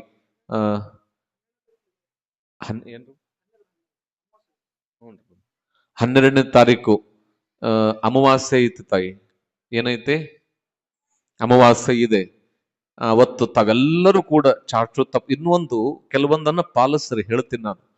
ಅಮಾವಾಸ್ಯೆ ದಿನ ಯಾವತ್ತೂ ಕೂಡ ಈ ಮಠಕ್ಕೆ ಬರೋದನ್ನ ತಪ್ಪಿಸ್ಬೇಡ್ರಿ, ಅರ್ಥ ಆಗ್ತದ? ಆಮೇಲೆ ಇನ್ನೊಂದೇನು, ಗುರುಗಳು ಇರ್ತಾರ, ದರ್ಶನ ಮಾಡಿಕೊಡ್ರಿ. ಇಲ್ಲ ಗದ್ದೆ ಗುರುಗಳೆಲ್ಲ ಪ್ರಯಾಣ ಮಾಡಿದ್ರು ಅಂತಂದ್ರ ಗದ್ದಿಗೆಗಳು ಇರ್ತಾವ, ಗದ್ದಿಗೆ ದರ್ಶನ ಮಾಡಿಕೊಡ್ರಿ. ಒಂದೇ ಮಾತು ಹೇಳ್ಬೇಕಂದ್ರ, ಈ ಮಣ್ಣಿನೊಳಗ ಬಂದು ಹೋದ್ರಿ ಅಂತಂದ್ರ ನಿಮಗ ರುದ್ರತಾತನ ಮಹಂತ ಶಿವಯೋಗಿಗಳಿಂದ ಹಿಡಿದು ಈ ಭವ್ಯ ಪರಂಪರೆಯ ಕೃಪಾಶೀರ್ವಾದದ ಎಲ್ಲ ಪುಣ್ಯವನ್ನು ನಿಮ್ಮ ನೆತ್ತಿ ಮೇಲೆ ಗುರು ರುದ್ರಯೋಗಿ ದಯಪಾಲಿಸ್ತಾನೆ. ನಾವೇನ್ ಮಾಡ್ಬೇಕಂದ್ರ ಅಮಾವಾಸ್ಯೆಗೊಮ್ಮೆ ಬರ್ಬೇಕು. ಮೊದಲೆಲ್ಲ ಏನ್ ಮಾಡ್ತಿದ್ರು, ದಿನ ಬೆಳಿಗ್ಗೆ ಬರ್ತಿದ್ರು, ನಮಸ್ಕಾರ ಮಾಡ್ತಿದ್ರು, ರಾತ್ರಿ ಬರ್ತಿದ್ರು. ಈಗೆಲ್ಲ ಬ್ಯುಸಿ ಆಗಿದ್ದೀವಿ, ಹೌದಿಲ್ಲ? ನೀವೆಲ್ಲ ಮುಂಜಾನೆ ಎದ್ದು ಮಕ್ಕಳನ್ನೆಲ್ಲ ಇಂಜಿನಿಯರ್ ಮಾಡಿಸ್ಬೇಕು, ಡಾಕ್ಟರ್ ಓದಿಸ್ಬೇಕು ನೀವೆಲ್ಲ. ಮತ್ತ ಇನ್ನು ಜಗತ್ನಾಗಿನ ಡ್ಯಾಮ್ ಕಟ್ಬೇಕು ನೀವು. ಎಲ್ಲರೂ ಡಾಕ್ಟರ್. ಮೊನ್ನೆ ಇದೊಂದು ದೊಡ್ಡ ತಿಪ್ಪಲದ, ಎಲ್ಲರೂ ಡಾಕ್ಟರ್ನ ಓದಿಸ್ನಂತಿರಲ್ಲ. ದೊಡ್ಡ ವಿಚಿತ್ರ ಏನಾಗ್ಯದ ಗೊತ್ತಾ ನನಗ? ಈ ಪೇಷಂಟ್ಗಳಕ್ಕಿಂತ ಡಾಕ್ಟರ್ ಹೆಚ್ಚಾಗ್ಬಿಟ್ಟಾರ, ಹೌದು ಅಲ್ಲ? ಯಾವ ಆಸ್ಪತ್ರೆಗಾರು ನೋಡಿ ಕೊಳ್ಳಾಗ ಏನಂತಾರದು, ಶತಸ್ಕೋಪ ನಾಕೊಂಡ್ರನು ಕುಂತ ಅದೇ ಚಲವಿರ್ತದೋ ಕೆಟ್ಟೋಗಿರ್ತದೋ. ನಾ ಸುಮ್ಮನೆ ನೋಡೋಣಂತ ಯಾವಾಗಾರ ಟೈಮ್ ಪಾಸಿಗೆ, ನನಗೆ ಯಾವಾಗಾರ ಖಾಲಿ ಇದ್ದಾಗ ಏನ್ ಮಾಡ್ತೀನಿ, ಪುರಾಣ ಇಲ್ದಾಗ ಅಂದ್ರೆ ಯಾವ್ದಾರ ಒಂದು ಹಾಸ್ಪಿಟಲ್ ಹುಡುಕಂತೀನಿ ನಾನು. ಸುಮ್ಮನೆ ಹೋಗಿ ಆರಾಮಿಲ್ಲ ನೋಡ್ರಿ ಡಾಕ್ಟರ್ ಅಂತ ಚೆಕ್ ಮಾಡ್ಯಾವ ಅಂತಾನ. ಇಲ್ರಿ ನಿಮ್ಗ 3 ದಿನ ಆಯ್ತು, ಬಹಳ ತ್ರಾಸ ಆಗ್ಯದಲ್ಲ ಅಂತ ನಾವು. ಹ್ಞೂನ್ರಿ, ಒಂಥರ ಆಗಕತ್ತದ, ಹೊಟ್ಟೆ ಎಲ್ಲ ಕಲಿಸ್ದಂಗ. ಯಾಕೆ ಹಿಂಗಾಗ್ಯದ ಅಂತ ಕೇಳ್ದಾಗ ನಾನು ಹೇಳ್ತೀನಿ, ಸ್ವಲ್ಪ ರೊಕ್ಕ ಕಡಿಮೆ ಆಗ್ಯಾವಲ್ರಿ, ಇವೆಲ್ಲ ಆತವ. ಅವ್ ನಿಮ್ಗೆ ಹೆಂಗಂತಂದ್ರ, ಇದು ಮಜಾ ಹೆಂಗಂದ್ರ, ನಿಮ್ಗೆ ಆರಾಮಿಲ್ಲ ಅಂತ ಹೇಳಿ ಡಾಕ್ಟರ್ ತಕ ಹೋಗ್ರಿ, ಅವ ಒಂದ್ ಹೇಳ್ತಾನಿಲ್ಲ ನಿಮ್ಗ B12 ಕಡಿಮೆ ಆಗ್ಯದ, C12 ಕಡಿಮೆ ಆಗ್ಯದ ಅಂತ. ನೆಮ್ಮದಿ ಇಲ್ಲ ಅಂತ ವಾಸ್ತುಶಾಸ್ತ್ರ ತಕ್ ಹೋಗ್ರಿ, ಅವ ಮನಿ ನೋಡಿ ಅಂತಾನ ಇದು ಉತ್ತರ ದಿಕ್ಕಿಗೆ ಬಾಕ್ಲಿರ್ಬಾರ್ದಂತ ಅವ ಹೇಳ್ತಾನ. ಜ್ಯೋತಿಷ ಶಾಸ್ತ್ರ ತಕ್ ಹೋಗ್ರಿ, ಗುರುಗ್ರಹ 3ನೇ ಮನೆಗೈತಿ, ಶನಿ ಗ್ರಹ 7ನೇ ಮನೆಗೈತಿ ಅಂತಾನ. ಇವು ಮಾಟ ಮಾಡ್ಸಾರ ಹತ್ರ ಹೋಗ್ರಿ, ಏನಂತಾರ ಅವ್ರು, ನಿನಗೆ ಯಾರ ಮಾಡ್ಸ್ಯಾರ ನೋಡವ್ ನಿನ್ನ ಮನ್ಯಾಗ ಮ ಶಿ ಟು ಕೆ ಈ ಅಕ್ಷರದಾಗ ನಿನ್ಗೆ ಯಾರ ಮಾಡಿ, ನಿನಗೆ ಯಾವ ಒಂದ್ ಇದ್ದೇ ನಿನ್ ತಲೆ ತೊಗೊಂಬಿಡೋದು ಹಂಗೆ. ಅಯ್ಯೋ ನನಗೆ ಯಾರ ಮಾಡ್ಸ್ಯಾರ ಅವತ್ಲಿಂತ ವಾಂತಿ ಮಾಡ್ಕೊಳಕ್ ಮಾಡಿದ್ದು. ಅಲ್ಲಿ ಹೊಸಪೇಟೆಗೆ ಹೋಗ್ಬೇಕು, ವಾಂತಿ ಮಾಡಿಸ್ ಜಗ್ ನಗತಿರ್ತೀನಿ ನಾನು. ಆಕೆ ವಾಂತಿ ಮಾಡಿಸ್ಬಿಟ್ಟು ಆರಾಮಾಗ್ಬಿಡದತ್. ಇವ್ರಿ ಆಕೆ ಏನ್ ಮಾಡ್ತಾಳು, ನಿಮ್ಗೆ ಯಾಕೆ ಕೋಡಿ ಮಾಡಿಸ್ಬೇಕು, ನಿಮ್ ತಕ್ಕ ಏನೈತೆ ಅಂತ ಮಾಡಿಸ್ಬೇಕು. ಅದು ಈ ಮಜಾ ಹೆಂಗಂದ್ರೆ ಎಲ್ಲರ ಹತ್ರ ಹೋಗ್ರಿ, ಮತ್ತೆ ಅವ್ರು ಯಾವ ವಿದ್ಯಾದಾಗ ಪರಿಣಿತರ ಸಂಖ್ಯಾಶಾಸ್ತ್ರ ತಕ್ಕ ಹೋಗ್ರಿ, ಇಲ್ರಿ ನಿಮ್ದು ಮೊಬೈಲ್ ನಂಬರ್ ಬಹಳ ರಾಂಗ್ ಐತೆ, ಹಂಗಾಗಿ ನಿಮ್ಗೆ ಆರೋಗ್ಯ ಮತ್ತು ನಿಮ್ ಮನಸ್ಥಿತಿ ಎಲ್ಲ ಬಹಳ ಕೆಟ್ಟೈತೆ ಅಂತ. ಆದ್ರ ರುದ್ರಮುನಿ ತಾತನ ಹತ್ರ ಬರ್ರಿ, ಆತ ಬಾಗಿಲಿ ಕಿತ್ರಿ ಅಂತ ಹೇಳಂಗಿಲ್ಲ, ಸಂಖ್ಯೆ ತೆಗಿರಿ ಅಂತ ಹೇಳಂಗಿಲ್ಲ, ಯಾವ ಗ್ರಹ ಕೆಟ್ಟೈತಿ ಅಂತ ಹೇಳಂಗಿಲ್ಲ. ನಿನ್ನ 1000 ಸಮಸ್ಯೆ ಇದ್ದು ತಲೆ ತಂದು ಒಮ್ಮೆ ಅಣಿ ಹಚ್ಚ್ರಿ, ಆ ನಿನ್ನ ತಲೆಗೆ ಪರಿಪೂರ್ಣ ಆಶೀರ್ವಾದವನ್ನು ರುದ್ರಮುನಿ ಶಿವಯೋಗಿಗಳು ಮಾಡ್ತಾರೆ. ಅದಕ್ಕೆ ಅವರಿಗೆ ಶಿವಯೋಗಿ ಅಂತಾರ. ಅವ್ರಿಗೆ ಏನಂತಾರ? ಐತವ ಈಗ 7ನೇ ಮನೆಯಾಗ ನನಗೆ ಶನಿ ಅದ, ನನಗೆ ಕಿತ್ತಕ್ಕಾಗತ್ತ? ನೀಗದು ಕಿತ್ತಕ್ಕಾಗತ್ತ? ಆಗಲ್ಲ. ವಾಸ್ತು ಅಲ್ಲ, ಎಲ್ಲ ಅದಾವ, ಮತ್ತೇನ್ ತಪ್ಪಂತೇನಲ್ಲ. ಅವ್ರವ್ರು ವಿದ್ಯೆದಲ್ಲಿ ಕಲಿತಿರ್ತಾರೆ, ಪರಿಣಿತರಾಗಿರ್ತಾರ. ಆದ್ರ ಒಬ್ಬ ಜ್ಯೋತಿಷಿ ಗ್ರಹಗತಿಗಳನ್ನ ತಿದ್ದಲಾರ. ಆದ್ರ ಆ ಗ್ರಹಗತಿಗಳಿಗೂ ಮೀರಿದ ಶಕ್ತಿ ಅಂತಂದ್ರ ಅದು ಗುರುಮತಿ. ಆ ಮತಿಗೆ ಶರಣಾದ್ವಿ ಅಂತಂದ್ರ ನಮಗ ಆಶೀರ್ವಾದ ಮಾಡ್ತಾರ. ಅದಕ್ಕೆ ಅಮಾವಾಸ್ಯೆ ದಿನ ನೀವೆಲ್ಲರೂ ಕೂಡ ಶ್ರೀಮಠಕ್ಕೆ ಪ್ರತಿಯೊಬ್ಬರು ಬರ್ಬೇಕು. ಇನ್ ಮೇಲೆ ಮೊದಲು ಹೆಂಗ್ ಬರ್ತಿದ್ರಿ, ನೀವೆಲ್ಲ ಬರ್ತೀರಿ ಗೊತ್ತದ ನನಗೆ ಗೊತ್ತಿ. ಅಮಾವಾಸ್ಯೆಗಂತೂ ತಪ್ಪಂಗಿಲ್ಲ. ಇವು 3 ಮಠಗಳು ಬಹಳ ಚಂದ ಪಾಲನೆ ಒಳಗದಾವು. ನಮ್ಮ ಒಳಬಳ್ಳಾರಿ ಮಠ, ಮಹಾನ್ ಶಿವಗಳ ಮಠ, ರುದ್ರಮುನಿ ತಾತನವ್ರ ಮಠ, ಇವೆಲ್ಲ ಹೆಂಗಂದ್ರ ಇಲ್ಲಿಗೆ ಬರ್ಬೇಕಾದ್ರ ಆನಂದಕ್ಕೆ ಬರ್ರಿ, ಪರಿಶುದ್ಧವಾದ ಭಾವನೆ ಇಟ್ಕೊಂಡು ಬರ್ರಿ. 1000 ಕಷ್ಟಗಳಿರ್ಲಿ, ನಷ್ಟಗಳಿರ್ಲಿ, ಏನು ಮಾಡೋದು ಬೇಡ. ನೀನ್ ಏನು ಖರ್ಚು ಮಾಡಬೇಡ, ಏನು ಮಾಡಬೇಡ. ಅಲ್ಲಿ ಗದ್ದುಗೈತಿ, ಅಪ್ಪ ಅವ್ರ ಪಾದ ಅದಾವು, ನಮಸ್ಕಾರ ಮಾಡ್ಕೊಳ್ರಿ. ಮತ್ತ ಬಂದು ನೀನ್ ಯಾವಾಗಾರ ಮಧ್ಯಾಹ್ನ ಬಂದು 1 ಗಂಟೆಗೆ ಬಂದು ಬರೀ ಯಾವಾಗ ಕೇಳ ಅಪ್ಪವ್ರಿಲ್ಲ ಅಂತ ಅನ್ನಂಗಿಲ್ಲ. ಯಾಕಂದ್ರೆ ಇಲ್ಲೇ ಕುಂದ್ರಕ್ ಆಗಂಗಿಲ್ಲ. ಗುರುಗಳು ನನಗೆ ಬಹಳ ಜನ ಅಂತಿರ್ತಾರೆ, ಗುರುಗಳು ಇಲ್ಲೇ ಕುಂದ್ರ, ಹಂಗಿರೋದಿಲ್ಲ. ಅವ್ರು ವಾಚ್ಮ್ಯಾನ್ ಅಲ್ಲ, ಅವ್ರು ಗುರುಗಳು, ಅವ್ರ ಮಠಕ್ಕ. ಅರ್ಥ ಆಯ್ತಾ ಇಲ್ಲ? ಹಾಗಾಗಿ ಅವರೆಲ್ಲ ಇರ್ಲಿ, ಗದ್ದುಗಿಗೆ ಹೋಗ್ರಿ, ನಮಸ್ಕಾರ ಮಾಡ್ಕೊಳ. ಅಪ್ಪವ್ರಿದ್ರ ಅಪ್ಪವ್ರಿಗೆ ನಮಸ್ಕಾರ ಮನಸ್ಸಿನಾಗ ಭಕ್ತಿ ಇತ್ತು, ಅದು ಪರಿಶುದ್ಧವಾಗಿತ್ತು ಅಂತಂದ್ರ ನೀನು ಮಸಣದೊಳಗ ನಿಂತು ಸ್ಮರಣ ಮಾಡಿದ್ರು ಕೂಡ ಆ ಮಸಣವೂ ಕೂಡ ರುದ್ರಮುನಿ ತಾತನ ಮಠ ಆಗಿ ನಿನಗೆ ಆಶೀರ್ವಾದ ಮಾಡುತ್ತದೆ. ಅದಕ್ಕೆ ಸರ್ವಜ್ಞ ಕವಿ ಹೇಳುತ್ತಾನೆ, ಮನದಲ್ಲಿ ನೆನವಂಗೆ ಮನೆಯೇನು ಮಠವೇನು, ಮನದಲ್ಲಿ ನೆನೆಯದ ಮೂರ್ಖಂಗೆ ಮಠದ ಮೂಲೆಯಲ್ಲಿದ್ದು ಫಲವೇನು. ಹಂಗ ಒಳ್ಳೆಯರು ಕೂಡ ಕಾಯಕವನ್ನ ಮಾಡತಕ್ಕಂಥವರಾಗೋಣ ಅನ್ನತಕ್ಕಂಥ ಮಾತನ್ನು ಹೇಳಿ, ಮತ್ತಿನ್ನೊಂದು ವಿಶೇಷ ಏನು ಅಂತಂದ್ರ, ಯೂಟ್ಯೂಬ್ ನೋಡಿ ಬಹಳ ಜನ ಆನಂದ ಪಟ್ಟಿದ್ದಾರೆ, ಕೇಳುತ್ತಿದ್ದಾರೆ. ಮತ್ತದರಕ್ಕ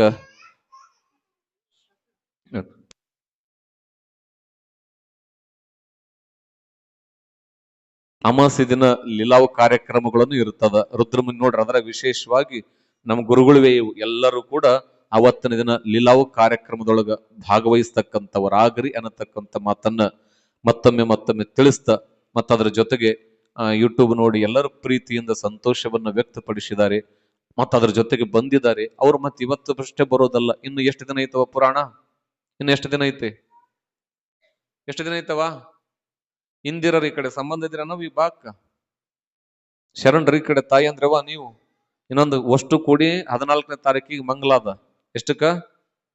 ಇವತ್ತಾಗ್ಲೇ 10 ಅಂದ್ರೆ ಅಷ್ಟು ಕೂಡಿ 4 ದಿನ ಜಾತ್ರೆಯನ್ನು ಪುರಾಣ ಅಂದ್ರೆ 2 ದಿನ ನಡೀತದ. ಇನ್ನು ರುದ್ರ ತಾತ ಚಿಕ್ಕಲಪುರಿಗೆ ಬರಬೇಕು. ಇಲ್ಲೆಲ್ಲ ಪವಾಡಗಳು ಬಹಳ ಇದಾವೆ. ಅದನ್ನು ನಾವು ನೀವು ನಾಳೆ ದಿನ ಎಲ್ಲ ನೋಡೋಣ. ಮತ್ತದ್ರ ಜೊತೆಗೆ ಅದಕ್ಕಾಗಿ ಎಲ್ಲರೂ ಕೂಡ ಈ ಪುಣ್ಯ ಅಂಗಳಕ್ಕೆ ಬಂದು ಆಲಸ್ರಿ. ಒಂದು ಪ್ರೀತಿಯಿಂದ ಏನು ವ್ಯಕ್ತಪಡಿಸಿದಾರಲ್ಲ, ಚಂದ ಕೇಳ್ತೀವ್ರಿ ಅಜ್ಜವ್ರೆ ನಾವು ಕುಂತ್ಕೊಂಡು ಮನೆಯೊಳಗಂತ. ಯೂಟ್ಯೂಬ್ ಒಳಗ ಅವ್ರಿಗೊಂದ್ಸರಿ ಜೋರಾದ ಚಪ್ಪಾಳೆಯನ್ನ ಹೊಡೆಯೋದರ ಮುಖಾಂತರವಾಗಿ ಧನ್ಯವಾದಗಳನ್ನ ಸಮರ್ಪಿಸೋಣ ಅನ್ನತಕ್ಕಂಥ ಮಾತನ್ನು ಹೇಳ್ತಾ, ಅದರ ಜೊತೆಗೆ ಇವತ್ತು ವಿಶೇಷವಾಗಿ ಇಂದಿನ ಪ್ರಸಾದವನ್ನ ಪುಲುದಿನ್ನಿ ಭಕ್ತ ಬಳಗದವರೆಲ್ಲರೂ ಕೂಡ ಗೋನವಾರ ಪುಲುದಿನ್ನಿ ಅವರು ಮಾಡಿಸಿರ್ತಕ್ಕಂಥವರಾಗಿದ್ದಾರೆ. ಏನ್ ಮಾಡ್ಯಾರಂತ ನಿಮಗ್ ಗೊತ್ತದ? ಏನ್ ಮಾಡ್ಯಾರವ? ಏನವ? ಶೇಂಗಾ ಹೋಳಿಗೆ. ಮತ್ತೆ ನಾಳೆ ಕೊಬ್ಬರಿ ಹೋಳಿಗೆ. ಎಲ್ಲ ಸುಳ್ಳಲ್ಲ, ಮತ್ತ ಕರೆನೆ ಹೇಳಕತ್ತೀನಿ. ನಾಳೆ ದಿವಸ ಪ್ರಸಾದದ ಸೇವೆಯನ್ನ ಕೊಬ್ಬರಿ ಹೋಳಿಗೆ ಜೀರಾ ರೈಸ್ ಅಂತ. ಹೆಂಗ್ ಮಾಡೋಣವ? ಇನ್ ಹೋಗೋಣ ಇದ್ ಬಿಡಣ ಅಲ್ವಾ? ಮಾತಾಡ್ಸ್ಬೇಡಮ್ಮ, ಆ ಕಡೆ ಒಳಗಡೆ ಹೋಗ್ರಿ, ಹಿಂದೆ ಹೋಗ್ರಿ, ಕರ್ಕೊಂಡು ಹೋಗ್ರಿ, ಹೊರಗಡೆ ಕರ್ಕೊಂಡು ಹೋಗ್ರಿ. ಜೀರಾ ರೈಸ್ ಐತಿ, ಕೊಬ್ಬರಿ ಹೋಳಿಗೆ ಐತಿ. ಈ ಕೊಬ್ಬರಿ ಹೋಳಿಗೆ ಅಂದ್ರೆ ಅದಕ್ಕೆ ಹೂರ್ಣ ಇರ್ತದ ಅನ್ನೋದಕ್ಕೆ ಇರಲ್ಲ. ಯಾವ ನನ್ ನೋಡ್ರಿ, ಹಾ ಅವತ್ತು ಕೂಡ ನಾಳೆನು ಕೂಡ ಅಪ್ಪವ್ರು ಹೇಳ್ಯಾರ, ನಾಳೆ ಎಲ್ಲಾ ತಾಯಿ ಅಂದ್ರು ಕೊಬ್ಬರಿ ಹೋಳಿಗೆ ಮಾಡಕ್ ಬರ್ಬೇಕು ಶ್ರೀಮಠಕ್ಕ. ಚಪ್ಪಾಳೆ ಹೊಡ್ರಿ ಇದಕ್ಕ. ಹಾ ನೀವು ಬರ್ತೀರ, ನಾವು ಮಾಡೋಣ, ಮೂವರ ಕಾಲಿದೀವಿ. ಮತ್ತ ಅದಕ್ಕೆ ಎಲ್ಲರ ತಾಯಿ ಅಂದ್ರು ನಾಳೆ ಎಷ್ಟು ಗಂಟೆಗೆ ಬರ್ತಿರವ? 1 ಗಂಟೆಗೆಲ್ಲ. ಮತ್ತೆ ಇದೇ ಊರವ್ರ ಅಂತಲ್ಲ, ನೀವ್ ಯಾರ್ಯಾರು ಬರ್ಬೇಕು ಅನ್ಕೊಂಡಿದ್ರು ನೀವೆಲ್ಲರೂ ಕೂಡ ಬಂದು ಆ ಕೊಬ್ಬರಿ ಹೋಳಿಗೆ ಮಾಡ್ತಕ್ಕಂಥ ಸೇವೆಯೊಳಗ ಭಾಗವಹಿಸ್ತ್ರಿ. ಮತ್ತೆ ಜೀರಾ ರೈಸ್ ಅಂದ್ರೆ ಯಾವ್ದ್ರದ್ದು ಅದು? ನನಗ್ ಗೊತ್ತಿಲ್ಲ, ನನಗ ಮಾಡಿದ ಉಣನಷ್ಟೇ ನಾನು.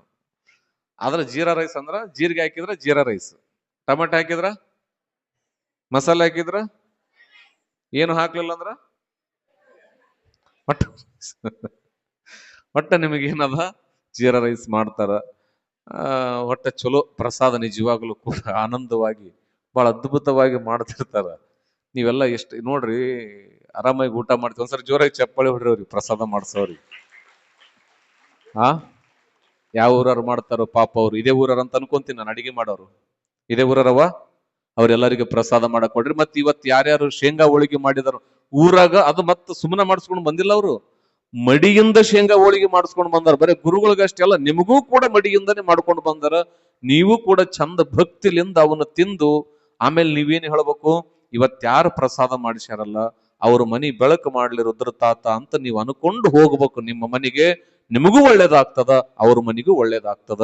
ಅವ್ರು ಇವತ್ತು ನಿಮಗಿಷ್ಟು ಹೋಳಿಗೆ ಮಾಡಿಸ್ಯಾರಲ್ಲ, ಇಡೀ ಊರಿಗೆ ಹೋಳಿಗೆ ಮಾಡಿಸೋ ಶಕ್ತಿಯನ್ನ ರುದ್ರತಾತ ಅವ್ರ ಮನೆಗೆ, ಅವ್ರ ಊರಿಗೆ, ಅವರ ಗ್ರಾಮಕ್ಕೆ ಕೊಡ್ಲಿ ಅಂತ ಶಕ್ತಿಯನ್ನಂತ ಹೇಳಿ ಗುರುಗಳಲ್ಲಿ ಕೇಳಿಕೊಂಡು, ಬಹುಶಃ ಬಹಳಷ್ಟು ಜನ ತಾಯಂದರು ಪ್ರೀತಿಯಿಂದ ಶ್ರೀಮಠದ ಕಡೆ ಆಗಮಿಸಿದಿರಿ. ಮತ್ತದರ ಜೊತೆಗೆ ಲೀಲಾವ್ ಕಾರ್ಯಕ್ರಮ 12ನೇ ತಾರೀಕು, 12 ಆದ್ಮೇಲೆ 13 ಒಂದಿನ ಇರ್ತದ, 14ನೇ ದಿನ ಮತ್ತೆ ಯಥಾ ಪ್ರಕಾರವಾಗಿ ಶ್ರೀಮಠದ ಜಾತ್ರೆಯ ಕಾರ್ಯಕ್ರಮ. ನೀವುಗಳು ಯಾರಾದರೂ ನಿಮ್ಮ ಸಂಬಂಧಿಕರನ್ನ, ಅವರನ್ನ ಇವರನ್ನ ಕರೆಸೋದಿತ್ತು ಅಂದ್ರೆ ಎಲ್ಲರೂ ಕೂಡ ಚಂದ ಕರೆಸಿ ಆನಂದವಾಗಿ. ನಮ್ಮ ಕಡೆ ಆಷಾಢ ಅಂತಾರತ್ತ, ಇದನ್ನ ಧನುರ್ಮಾಸ ಅಂತ ಕರೀತಾರೆ. ತುಮಕೂರು ಕಡೆ ಹೋದ್ರ ಇದು ಕೂಡ ಶ್ರಾವಣ ಮಾಸದಷ್ಟೇ ಶ್ರೇಷ್ಠ. ಇದು ನಾವು ಆಷಾಢ ಅಂತ ಬಿಡ್ತೀವಿ ಖರೆ, ಆದ್ರ ಇದನ್ನ ಧನುರ್ಮಾಸನು ಅಂತ ಕರೆದು ಬಹಳ ದೊಡ್ಡ ಶ್ರೇಷ್ಠವಾಗಿರ್ತಕ್ಕಂಥ ಮಾಸ. ಈ ಮಾಸ ಹಬ್ಬಗಳಿಗೆ ನಾಂದಿಯಾಗಿ, ಎಲ್ಲಾ ಹಬ್ಬಗಳಿಗಿಂತ ಮುಂಚೂಣಿಯ ಹಬ್ಬ ಅಂದ್ರ ಅದು ಚೀಕಲಪರವಿ ಮಠದ ಜಾತ್ರೆ ಅನ್ನೋದನ್ನ ನಾವುಗಳು, ಯಾಕಂದ್ರ ಇಲ್ಲಿ ತೇರಳದ ಮೇಲೆ ಶಿವರಾತ್ರಿ ಆದ್ಮೇಲೆ ಇದ್ಯಾವ್ದದು ಶ್ರಾವಣ ಆದ್ಮೇಲೆ ಶಿವರಾತ್ರಿ, ಆಮೇಲೆ ನವರಾತ್ರಿ ಎಲ್ಲ ಚಲುವಾಗ್ತವು. ಎಲ್ಲದಕ್ಕೂ ಮುನ್ನುಡಿ ಕಾರ್ಯಕ್ರಮ ಅಂತಂದ್ರ ಯಾವುದು ಅಂದ್ರೆ ಅದು ಚೀಕಲಪರವಿಯ ರುದ್ರಮುನಿ ತಾತನವರ ಜಾತ್ರೆ ಅನ್ನತಕ್ಕಂಥ ಮಾತನ್ನ ಮತ್ತೊಮ್ಮೆ ತಮ್ಮೆಲ್ಲರಿಗೂ ಕೂಡ ತಿಳಿಸ್ತಾ, ಆಮೇಲೆ ಎಲ್ಲರೂ ನಿಧಾನವಾಗಿ ಶೇಂಗಾ ಹೋಳಿಗೆ ತಿನ್ರಿ. ಆಮೇಲೆ ನಿಮ್ಮ ಹೋಳಿಗೆ ಮೇಲೆ ನೀವು ಜವಾಬ್ದಾರಿ ಇಟ್ಕರ್ರಿ. ಯಾರ ಬಗಲಾಗಿರ ತಕೊಂಡ್ರಂದ್ರೆ ಜಗಳ ತಕೊಂಡ್ ಕುಂದ್ರಬೇಡ್ರಿ. ಕೈಯಾಗ ಹಿಡ್ಕೊಂಡ್ ಕುಂದ್ರಿ ಅವನ್ನ. ಏನು ಹೋಳಿಗೆ ಮತ್ತೆಲ್ಲರೂ ತಿನ್ರಿ. ಮತ್ತ ಅವ್ರ ಆ ಕಡೆ ನೋಡೋದ್ನಾಗ ಈ ಕಡೆ ನೋಡೋದ್ನಾಗ ತಕೊಳ್ಳೋದು ಪಕೊಳ್ಳೋದು ಮಾಡ್ಬೇಡ್ರಿ. ಆರಾಮಾಗಿ ನಿಧಾನವಾಗಿ ಚಂದ ಪ್ರಸಾದ ಮಾಡಿ ಆನಂದವಾಗಿ ಮನೆಗೆ ದಯ ಮಾಡಿಸ್ರಿ. ಟ್ಯಾಕ್ಟ್ರಿ ಗಾಡಿ ತಂದವರು ನಿಧಾನವಾಗಿ ಹೋಗ್ತಕ್ಕಂಥವರಾಗ್ರಿ. ಮತ್ತೆ ಯಾರು ಕೂಡ ಬಾಡಿ ಮೇಲೆ ಕುಂದಿರ್ತಕ್ಕಂಥವ್ರು ಕುಂದ್ರಬೇಡ್ರಿ. ಮಕ್ಕಳನ್ನ ನೀವುಗಳು ಎತ್ತುಕೊಂಡು ಒಳಗಡೆ ಕುಂದಿರ್ತಕ್ಕಂಥ, ಹೊರಗಡೆ ಕಾಲು ಹಾಕೋದು ಇಂಥವನ್ನೆಲ್ಲ ಬಿಟ್ಟು ಆನಂದವಾಗಿ ನಿಧಾನಕ್ಕೆ ನೀವುಗಳು ಮನೆಗೆ ದಯ ಮಾಡಿಸ್ತಕ್ಕಂಥವರಾಗ್ರಿ ಅಂತ ಹೇಳ್ತಾ